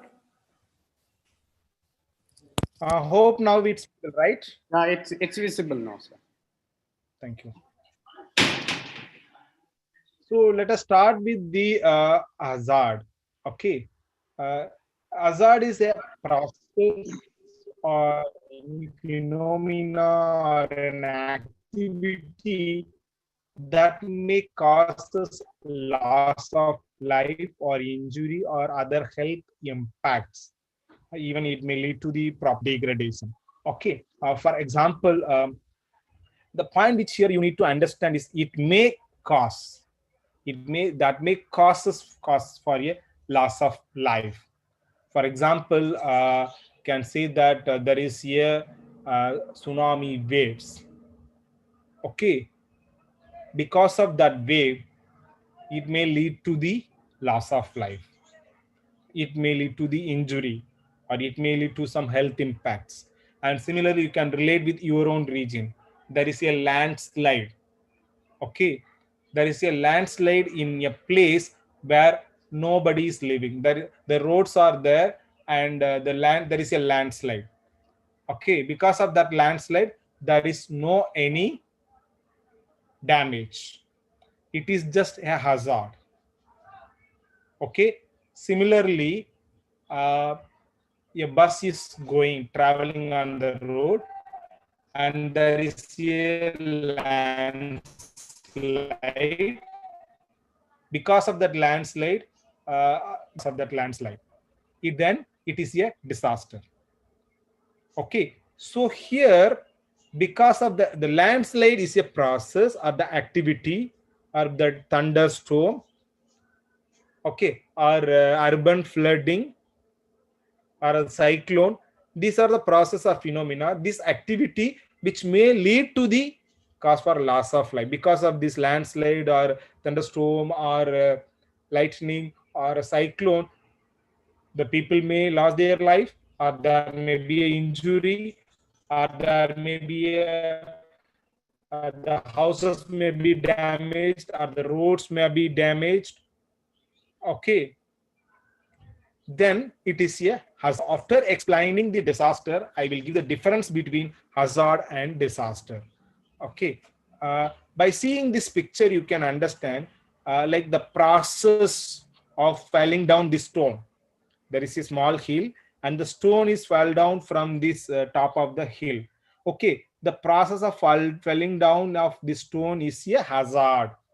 This is a hazard. The process or the activity of fell down of the stone is the hazard. Because of that, the person who is standing here may lose his life, or even he may die, or he may got an injury. So it is a hazard. Clear? So now let's come to the disaster. Okay. See, disaster is a serious disruption of the functions of the community or a society at any scale due to hazardous events. Because of that hazardous event, because of fall down of this stone, only this person has died. This is just hazard. Okay. At the same time, because of because of this landslide, a person 100 people have been died. Because of that, now the people were unable to manage. Their routine life is being disrupted. Understand the word serious disruption of the functions of the community or society at any scale. Just let me relate with COVID-19 situation. Because of this COVID-19, all our routine life has been disrupted. We were not able to go to office. The children were not able to go to the school. Many people were suffering without their food. So the routine life is being disrupted here. Okay. So because of this COVID-19, our routine life is disrupted. So it is a disaster. Similarly, because of that landslide, so many people have been died and they were not able to do their routine life, and they were depending on other agency for their basic survival like food, water, and etc. Then it is a disaster. Understand? And this may lead to the human loss or material loss or economic loss or environmental losses. So again, I'm relating with COVID-19. People have infected and people have died, and there is a economic loss because of lockdown. Okay, and if you take a tsunami waves, and because of that there was a environmental losses, and if you take a landslide, the houses also may be damaged. So disaster is a serious disruption of the functions of a community. When their routine functions are being disrupted, then it's disaster. It is due to the hazardous event, due to the it may be due to the landslide, or it may be due to pandemic, or it may be due to thunderstorm or lightning, or it may be due to a drought. Okay, so now you understand the difference between hazard and vulnerability. Just there is a landslide, nobody has died, it is just hazard. Or there is a landslide, only few people have died, or only the roads and houses were damaged, then it is just hazard. Okay, similarly, there is a landslide, so many people have died, and their routine life is disrupted, they were seeking help from others. There is a material loss, economic loss, and human loss. Then it is a disaster. Hope you all understand what is the difference between disaster and hazard. Let me also explain little more. Landslide occurs where no people are living. It is just hazard. Similarly, there is a landslide in a major city where more than 1,000 families have been affected. Many people have lost their life. So many material losses. Then it is a disaster. Similar, okay, so there is no loss. There may be a environmental losses. It is just hazard. The same earthquake occurred in one of the major city in our country, and if there is a material loss and environmental losses and human loss, then it is a disaster. I hope now you understand the difference between disaster and hazard. So now let's move to the next aspect. What is disaster risk? Okay, the potential loss of life or injury or destroyed or damaged asset which could occur to a system or society in a community in a specific period of time. Where there is a potential loss of life or injury or destroyed. See, the person who is standing in this picture, and the stone may fall down at any time. So there is a potential for loss. When the stone falls down, he may lose. The people who are living in a seismic zone, they are in the risk, disaster risk. Similarly, the families who are living in a containment zone, they are in the risk. So there is a potential for infection, potential for loss. Okay. So disaster risk is where there is a potential. And similarly, the families who are living in a Brahmaputra river band, where there is a chance for flood.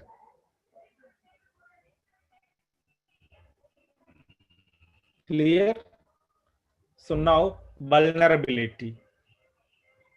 The conditions determined by physical, socio-economic and environmental factors are processes which increase the accessibility of an individual. Let me take the conditions determined by physical first. Okay, if you see this picture, a man who is standing here is a differently abled person. If you see his leg, you can understand. He's a differently abled person. And when the stones fell down, because of his physical, his accessibility may increase, the impact may increase. If he is a normal human being, he may run away and he may save himself. But because of his physical condition, now he may get injury or he may lose his life. Because of the physical condition which increase the accessibility of and the impact of the hazard. Okay. Similarly, the people without they have accessibility to increase the impact of COVID-19. Right now, let's see socio. Now we all know that we need to maintain the social distancing. We need to wear face masks. Okay, but the poor family who are not able to who are not having affordable to buy the mask or buy the sanitizer,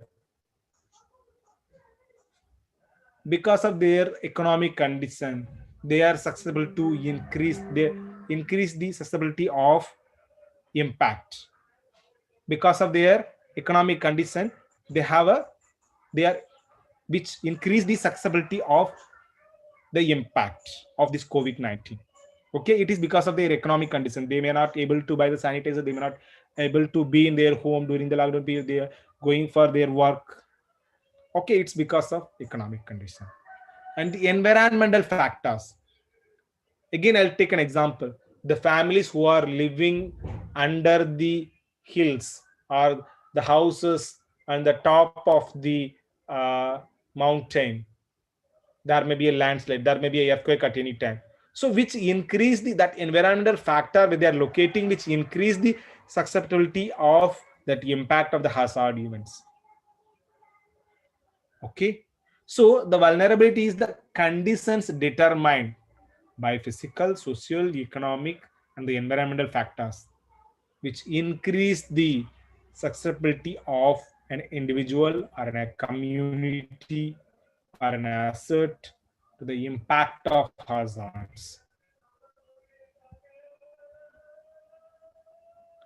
Now, exposure.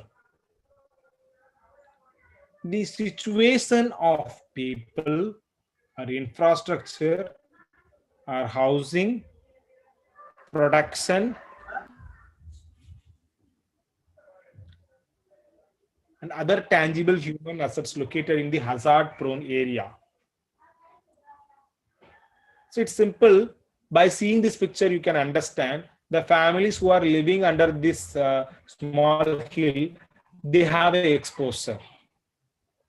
Because when the stones fall down, they may have an exposure to the hazardous event. Okay, area. The families who are living in an earthquake seismic zone, they have an exposure. Okay, if the hazard occurs in an area of no exposure, then there is no risk. As I said earlier, if the earthquake occurs in a desert, there is no exposure because there is no people, there is no infrastructure, there is no housing there. So the people, infrastructure, and the housing which is located in the risk-prone area, they have exposure to the hazardous event. Okay. Now, let's understand capacity. Can anyone tell me, as per your understanding, what do you mean by capacity? Anybody? What is capacity? Any participants, you can mute yourself, unmute yourself, and you can talk to me. Any Good morning, participants, if sir. you're interested, please. Yes, this is Samina Fazli from Aligarh. Sir, I think capacity is one's ability to do something. One's ability to do something. Internal capacity. Yeah. Okay, perfect. Can you give an Like example? I am capable of driving, I am capable of writing, I am capable of diving, I am capable of skiing. Many other examples can be there. Yeah, perfect, ma'am. Thank you so much. Yeah, it's a good answer. Anybody else would like to speak? What do you mean by capacity? Whatever comes to the top of your mind, you can say.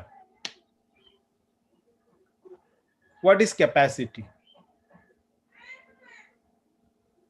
Anybody? Anybody else? Hello, sir. Hello. Yes. Hello, sir. Can you hear me? Yes, you are audible. Please speak. Yes, sir. Yes, you the are capacity. audible. Please speak. According to me, the capacity is the ability or the potential of a person to perform any activity. That is called as the capacity. Okay. One is like ability, and second one is potential to do. Yeah, thank you. Perfect, ma'am.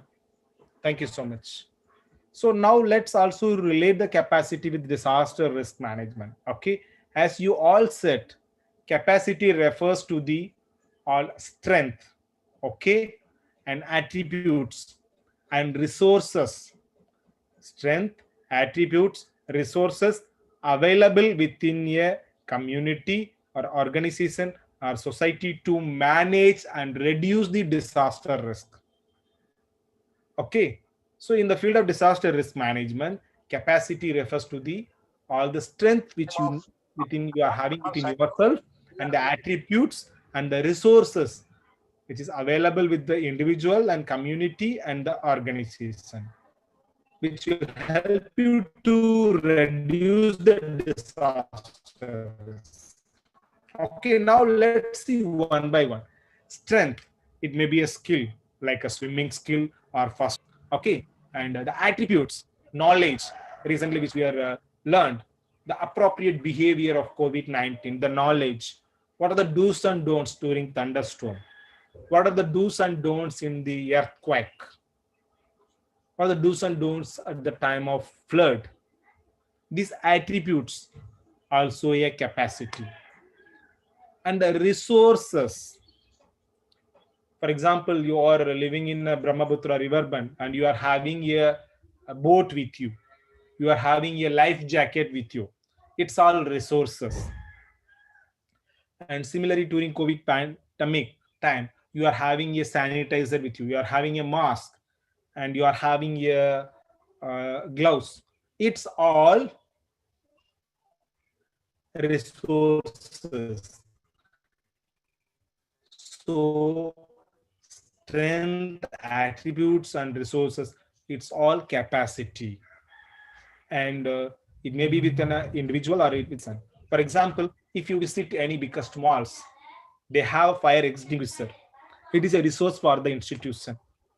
If you go to the school or theater, they have a fire extinguisher and they have an evacuation route map. That is also a resource for that institution. Okay. And if you are having a emergency contact numbers in your school, it's all resources. These all will always help you to reduce the disaster risk. Okay, hope you now understand what is capacity. Now, if you see this picture, you can easily understand the person who is living behind this hill. Just you assume that is in a winter season. So this fire is a resource for him. Okay, the fire is a resource for him. It will help him to cope up with the winter. And the second, when the stone falls down, okay, he may affected, but he's having some protection. You can assume that a small building, a concrete building. Because of that concrete protection, this cover, even if the stones fell down, this will reduce the risk. If there is no such protection, he may directly impacted. If the stone fell down, he may die. Okay, but in this picture, if you see, he is having some protection.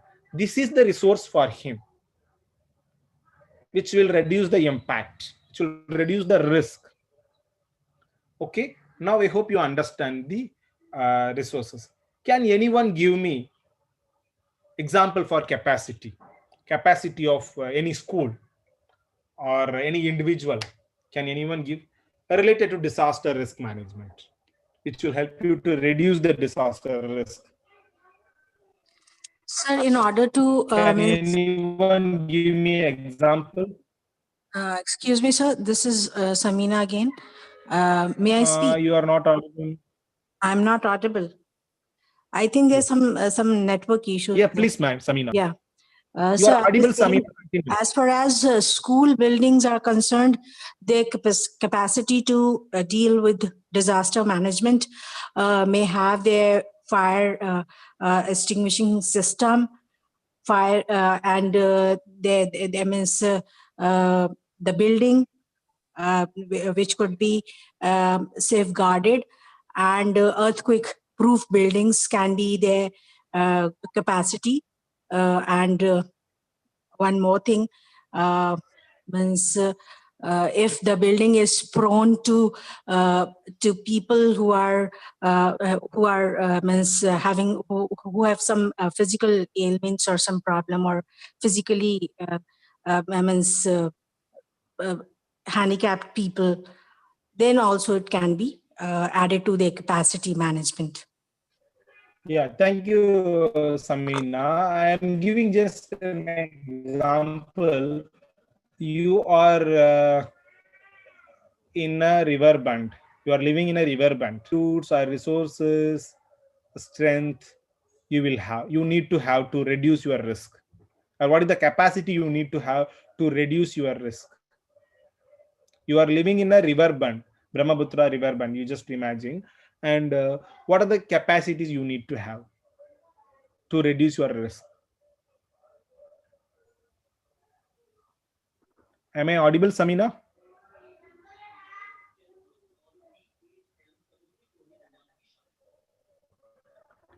Am I audible? Anyone? Yes, sir, you are audible. Yeah, thank you. Anyone can answer. It's not only to Samina. Anyone can answer. You are. I already have given the answer. Just I'm. Pardon? According to me, sir, for the disaster management, if you are living in a on a bank of Brahmaputra river, you must know the seasonal changes, and you must be prepared with the food commodities, and must have the transportation facilities, like you must have a boat or something that you can access to the relief camps and all, so that you can go there and be protected from the disaster that might cause due to flood. One more thing you had told, sir, that life jackets are to be there to protect oneself. Once person is, yes, you had given this example in your explanation. Yes, yes, yeah, perfect. So similarly, you think of each type of disaster situation and what type of capacity we need to have. So I hope now you all understand the capacity. Now let's move to the next term. See, after disaster, if you read the newspaper, you may come to see the many how the disaster is impacted.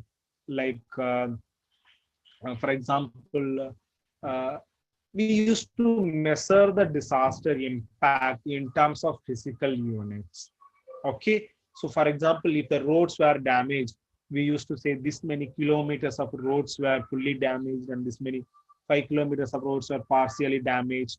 Okay, and this many number of houses were damaged.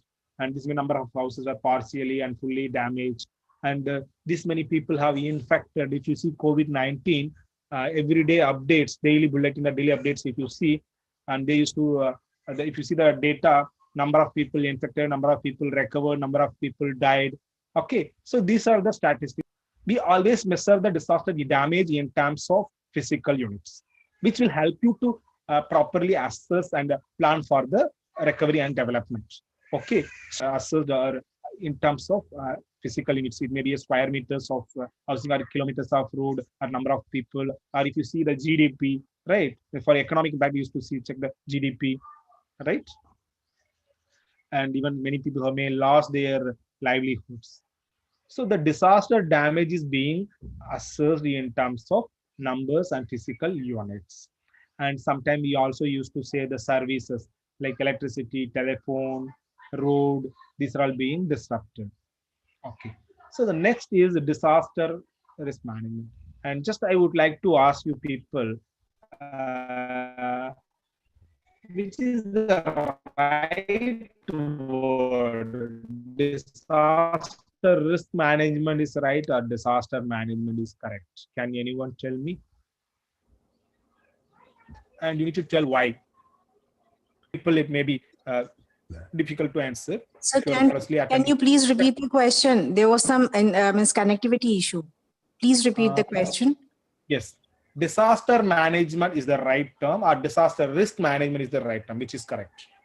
Sir, disaster risk management is the correct option, I think, because disaster cannot be totally prevented. What we can do is to minimize the risk factor. That is what I think is to be there. Yeah, you're perfect, ma'am. Thank you so much. So as she said, the disaster risk management is the right term. Okay, because before this 2000 came, and we were just only responding after the disaster. We were just providing the food and addresses to the affected people. And after experiencing this huge earthquake and tsunami, and we have shifted towards the disaster risk management. Okay, after this disaster risk management act, now we have started managing the risk, not managing the disaster. Okay, so we are doing so many activities before the disaster, like a prevention activity and mitigation activity and preparedness, right? So we are started managing the entire risk.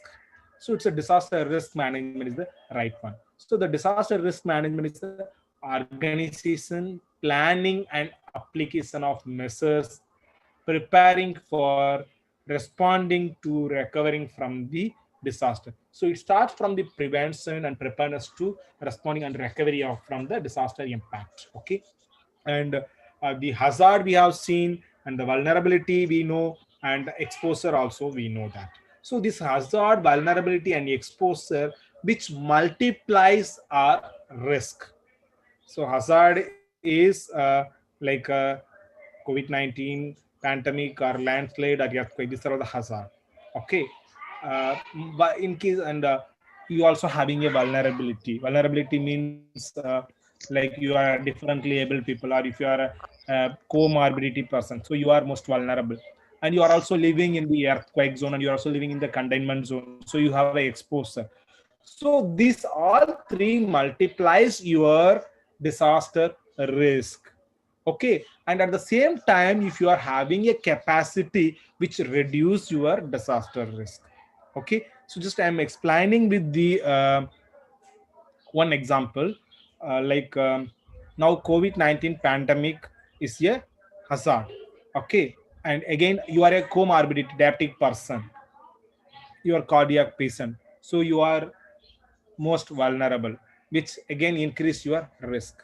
And again you are living in a containment zone, so you have a exposure. So all these three, hazard, vulnerability and exposure, which multiplies your risk of infection from COVID-19. And at the same time, if you are having a mask and sanitizer and gloves with you, and you have a knowledge of appropriate behavior, and you are following the appropriate behavior, and you are having the emergency contact number, these are all the capacities which will reduce your risk. Okay, that's what we need to understand. and we are going to discuss some important terms. Now, prevention. I'll explain the definition and then I'll also give a practical example. So now we are going to discuss prevention, mitigation, and also preparedness. So after explaining all these three, I will ask you the difference between these all three. Okay, you need to give an example, right? So now prevention, any activities and measures to avoid existing and new disaster risk. Okay, and completely removing the risk. The activity or process which you are doing to completely remove your risk, then it is a prevention. Hope you understand. Okay, when certain disasters cannot be eliminated completely, then the prevention also aims to reduce the vulnerability and exposure. Okay, which also reduce the disaster risk.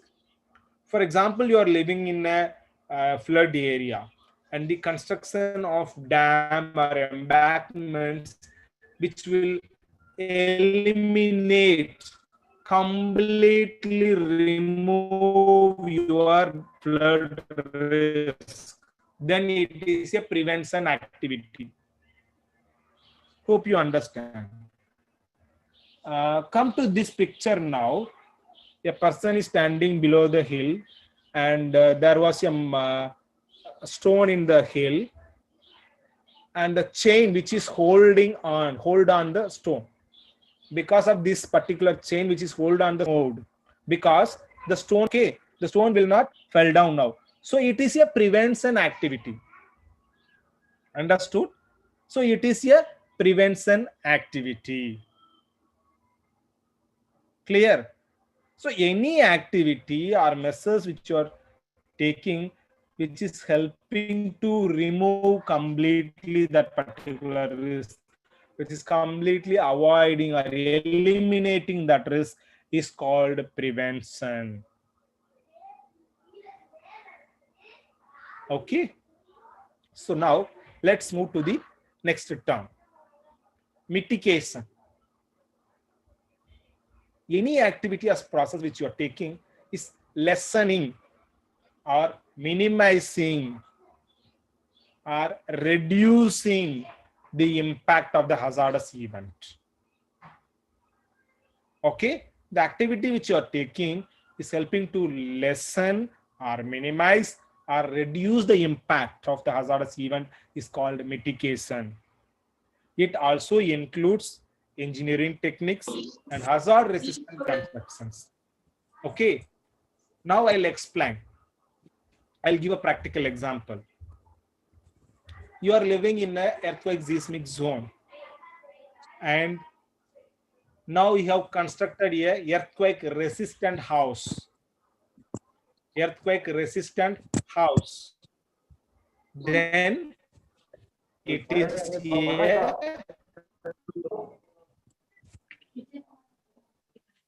mitigation because you are building, it will save your life. It reduces the impact. Okay, so it is the mitigation. And similarly, there are certain policies. The houses cannot be constructed in 100 kilometers within the 100 kilometers of the sea shore. It is a policy which will also have to mitigate the risk. And there is a policy to not construct any houses on the tank bund or river bund. It is a policy which will also have to reduce the impact. There is some disturbance in the platform. I request all the participants kindly mute yourself. Dr. S. Suresh, kindly unmute yourself. Sorry, Dr. S. Suresh, kindly mute yourself. Okay. Now, if Dr. Suresh, I'm repeating, Dr. Suresh, please mute your mic. Okay. Now, come to this picture. In the prevention, the chain was holded, so the risk is completely removed. the stone will not fall down, the person is safe. So the risk is completely removed, so it's a prevention. Now if you see here, the chain is not hold the stone, but so the stone may fall down, but the person is having a protection, some tent kind of, you assume that it's a concrete tent. So even if the stones fall down, it will reduce the impact. Only this building may damage, or the person may get only injury. If you just imagine that this protection is not there, it was like this picture, there is no, when the stone fell down, he may completely die, or he may lose his life. So here he is having, so it is a mitigation. Okay, so it is a mitigation. Now let us see preparedness. So I hope everyone has got idea about mitigation. Now it is a preparedness, the knowledge and capacities developed by government, response, recovery organization, and community and individual to effectively anticipate and respond to recover from the impact of the disaster is a preparedness. Okay. Knowledge. Now you are having a knowledge of appropriate behavior of COVID-19. Okay, it is a preparedness. And the capacities developed by governments. Like we are developing your knowledge through this training program. What are the organizations like NIDM, NDRF, National Disaster Response Force, and disaster management authorities? They all are developing your knowledge and capacities. Okay, for example, this training program. And NDRF used to conduct a mock drill, and they used to give a training for swimming. They're developing your capacity. So when the disaster occurs, now you know how to respond. So when there is a COVID-19 pandemic, now you know what are the appropriate behavior you have to follow, what are the do's and don'ts you have to follow. So it's all preparedness done by the government. Okay, when the disaster occurs, how you have to effectively anticipate to respond and recover from. So similarly, NDRF used to conduct the mock drill, the school children. When there is a earthquake, how they have to respond, how they have to save themselves. It's all preparedness activity. So overall, the response and recovery organization to effectively anticipate and respond and recover from the impact. Okay. Similarly, I'll give an example. Now, before going out of the home, means you are going to drive a bike, you are taking helmet with you, it's preparedness. You are taking a license with you, it's a preparedness. Clear? See here, when the stone is fell down, the person is giving a signal. So everyone is running away. So giving that signal, early warning, it's a preparedness. Okay. So now everyone understand the difference between preparedness, mitigation, and prevention. So all of you listen carefully. I'm going to give an example and I'll ask a question. You are living in a earthquake, so you are living in a COVID-19 containment zone. You are living in a COVID-19 containment zone. You are supposed to go outside for some important work. You are supposed to go outside for some important work. In this situation, as a part of preparedness, what you will do. So after that, I'm going to ask as a part of mitigation what you will do. And after that, I'll ask as a part of prevention what you will do.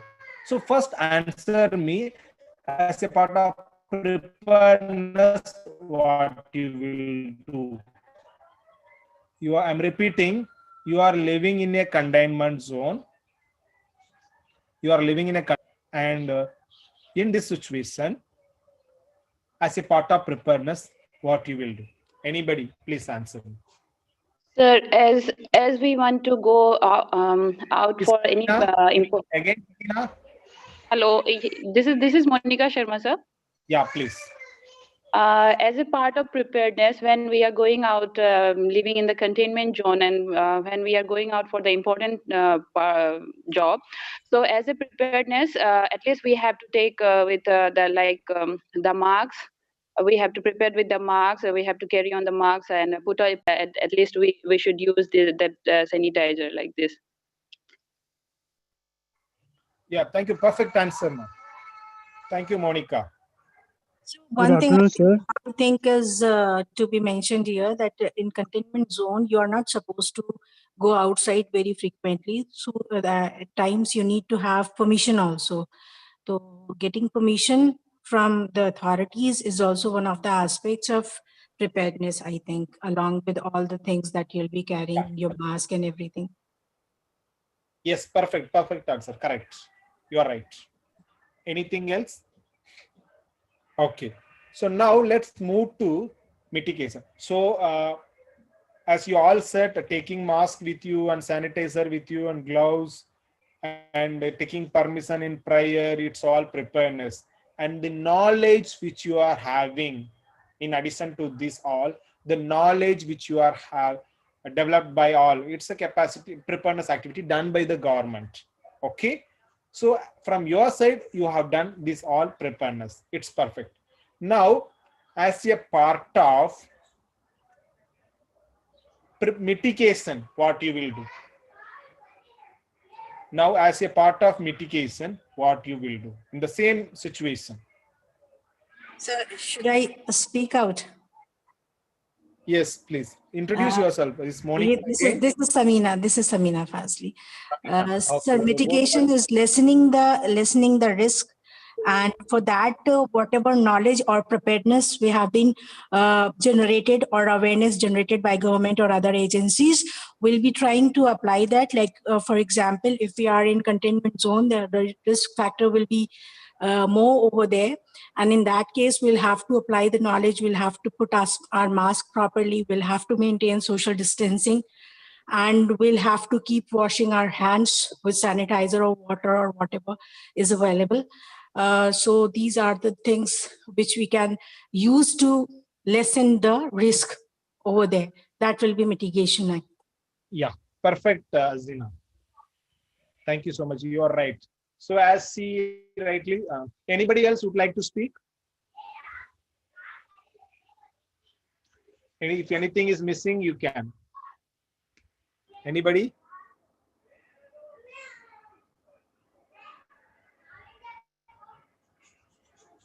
Yeah, as Samina said, wearing face mask and maintaining a social distancing, using sanitizer and wearing a gloves, it's all mitigation measures you are taking to minimize the and lessening the impact of COVID infection of COVID-19.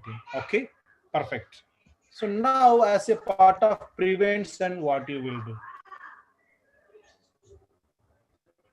So prevention will be not to go step outside the house, be there inside and safeguard yourself. That could be the prevention or preventive measure, where you are going to shut down all the risk factors. No risk will be there, minimum risk will be there once you do not go outside of your house.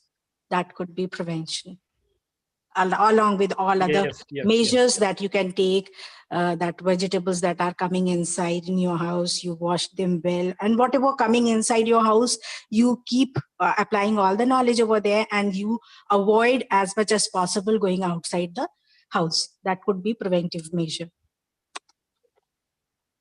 Yeah, thank you, Samina. It's a perfect answer. I'm happy you all have understand these basic concepts.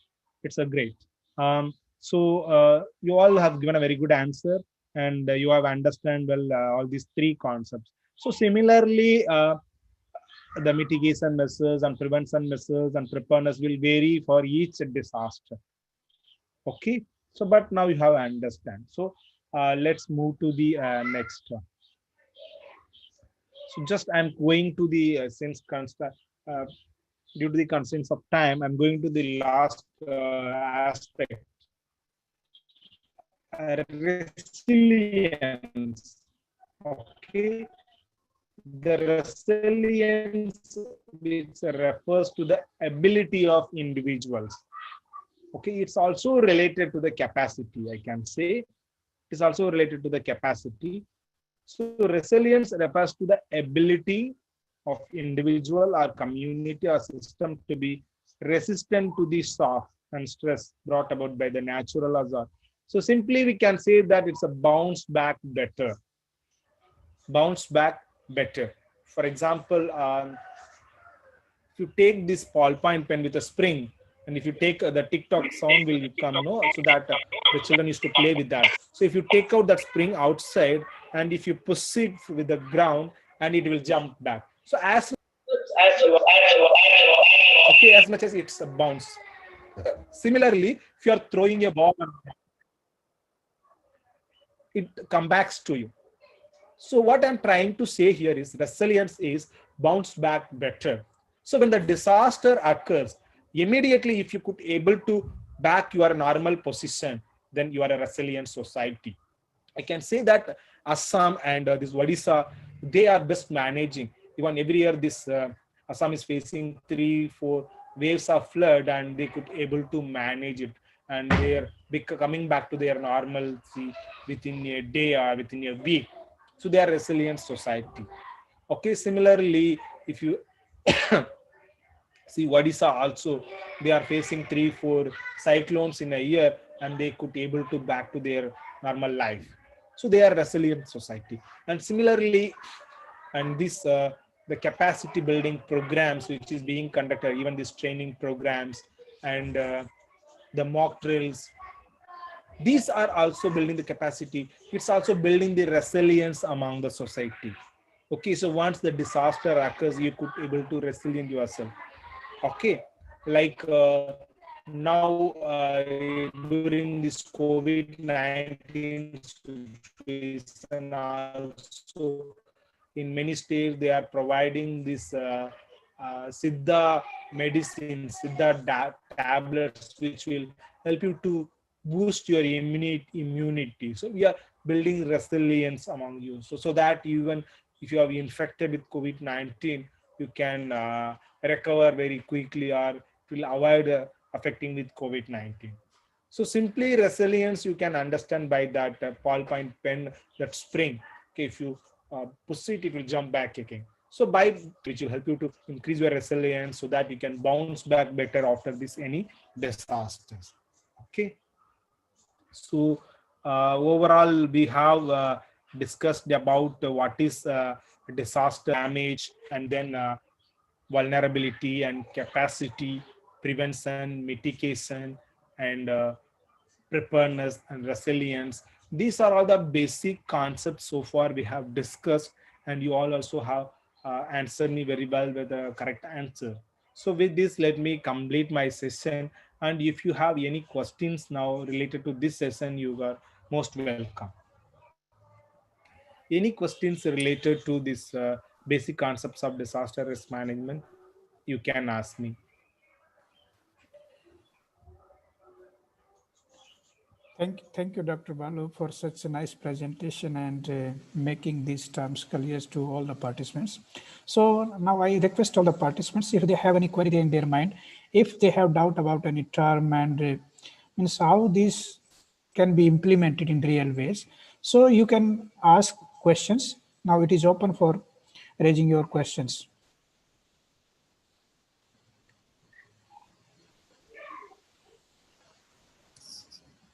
If there is no question from participant side, I will ask a question to the participants. Yes, sir. Sure, sure.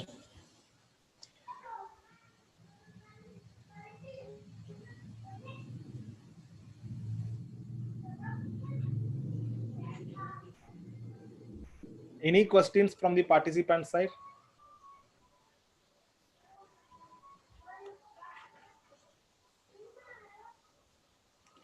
I think the presentation was so nice that they have clearly understood all the facts that have been explained by you. I think that is why no one is responding related to the questions. So please go ahead, sir. You ask a question you were saying. I'll ask one question. So if anybody has answered, then we can wind up the session. Just imagine that you are living in a riverband, Brahmaputra riverband, and one side there is a small head. Okay, one side there is a small head, and they are having a life jacket, and they are having a boat, they are having a emergency contact number. Okay, and they all are aware of swimming also. And another side of the river band, there is another family who are living in a pakka house. Means a concrete building, and there are so many children also in that house. In this situation, who is more vulnerable and who is more risk?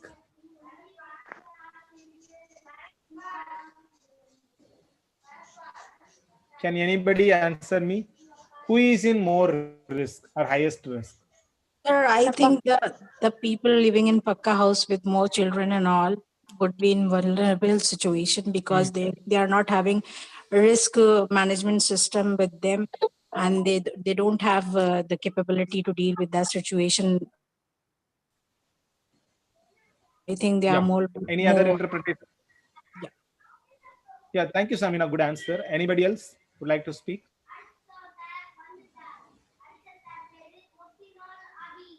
Anybody else? Yeah, as he rightly said, even the family who is living in a kacha house, but they have a capacity, mean they have a swimming skill, and they have a life jacket and boat and all the emergency contact number, so that even if the flood comes, they can save themselves, they can evacuate themselves, and they can reach the safer place. But even if you see this pakka house, concrete building, but they may stuck up there itself because they do not know swimming, and there are more children, and they do not have any other capacity and other resources. Okay, so they will be more vulnerable and they will be more risk. Yeah. Any other clarification or questions from the participant side?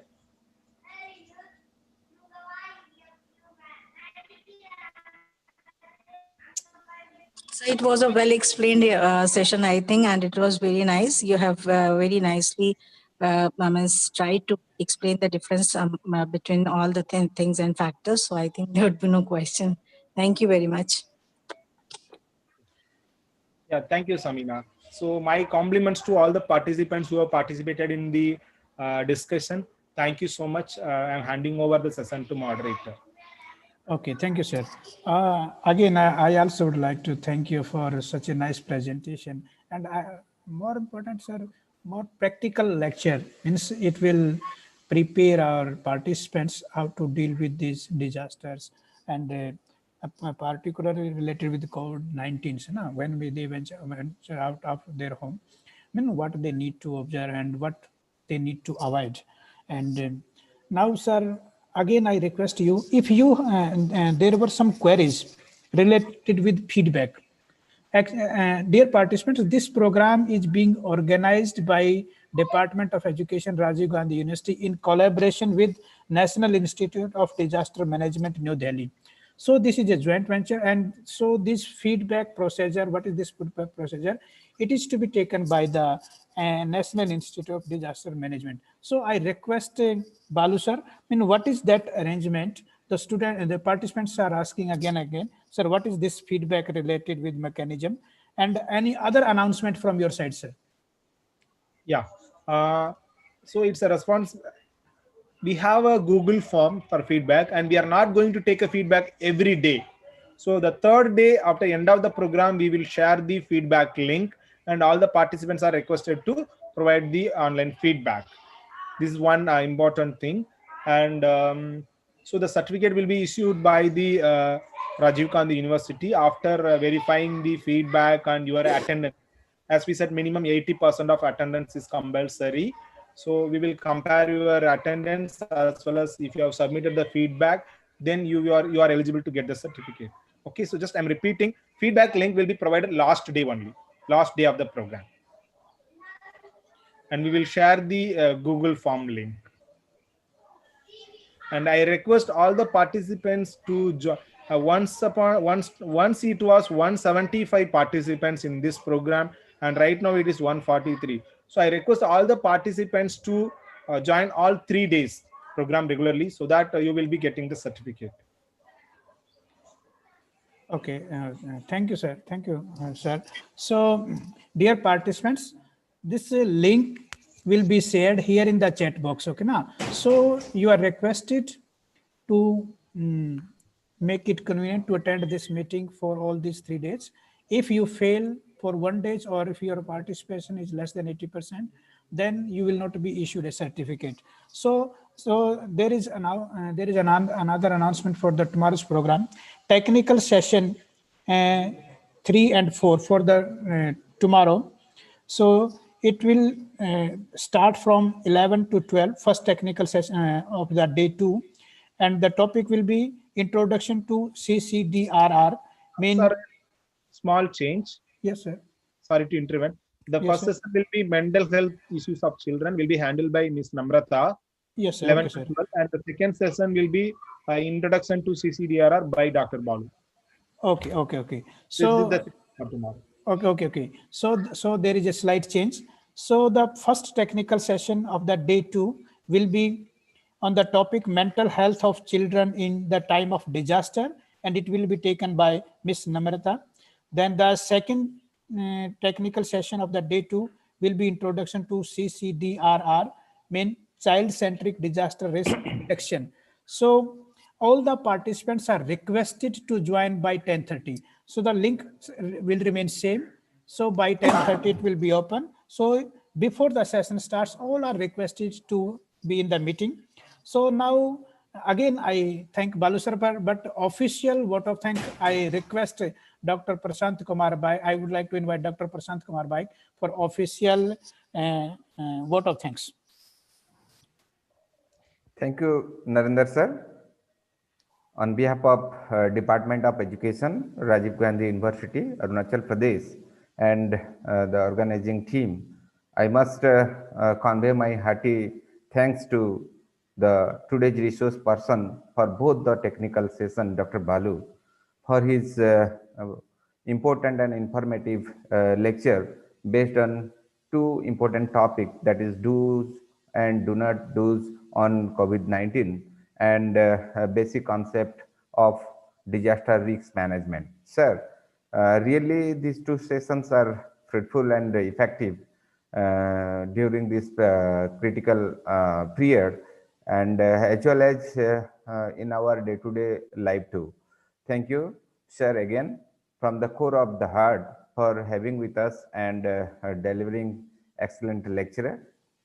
I also give my sincere thanks to Mr. Narendra Singh, Assistant Professor, Department of Education, Rajiv Gandhi University, for successfully moderating the sessions. And above all, I give my special thanks to all delegates and participants to have patience and maintaining the decorum during the entire session. Expecting the same cooperation in the future too.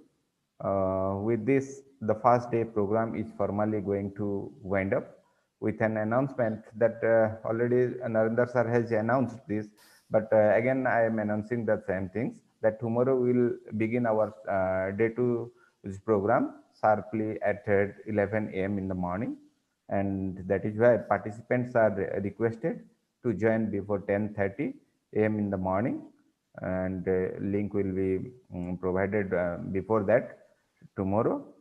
Thank you. Have a nice day. On behalf of NIDM, I also extend my sincere gratitude to all the coordinators. It was a well-organized program. Really, we are very much happy to work with you. And but a small request, even if possible, tomorrow also you try to increase the number of participants. Today, once it was 175. At that one point of time, it was 175 participants. So if possible, at least try to increase the numbers tomorrow, or at least maintain the same for next 2 days. Sure, sir. And the link will be the same.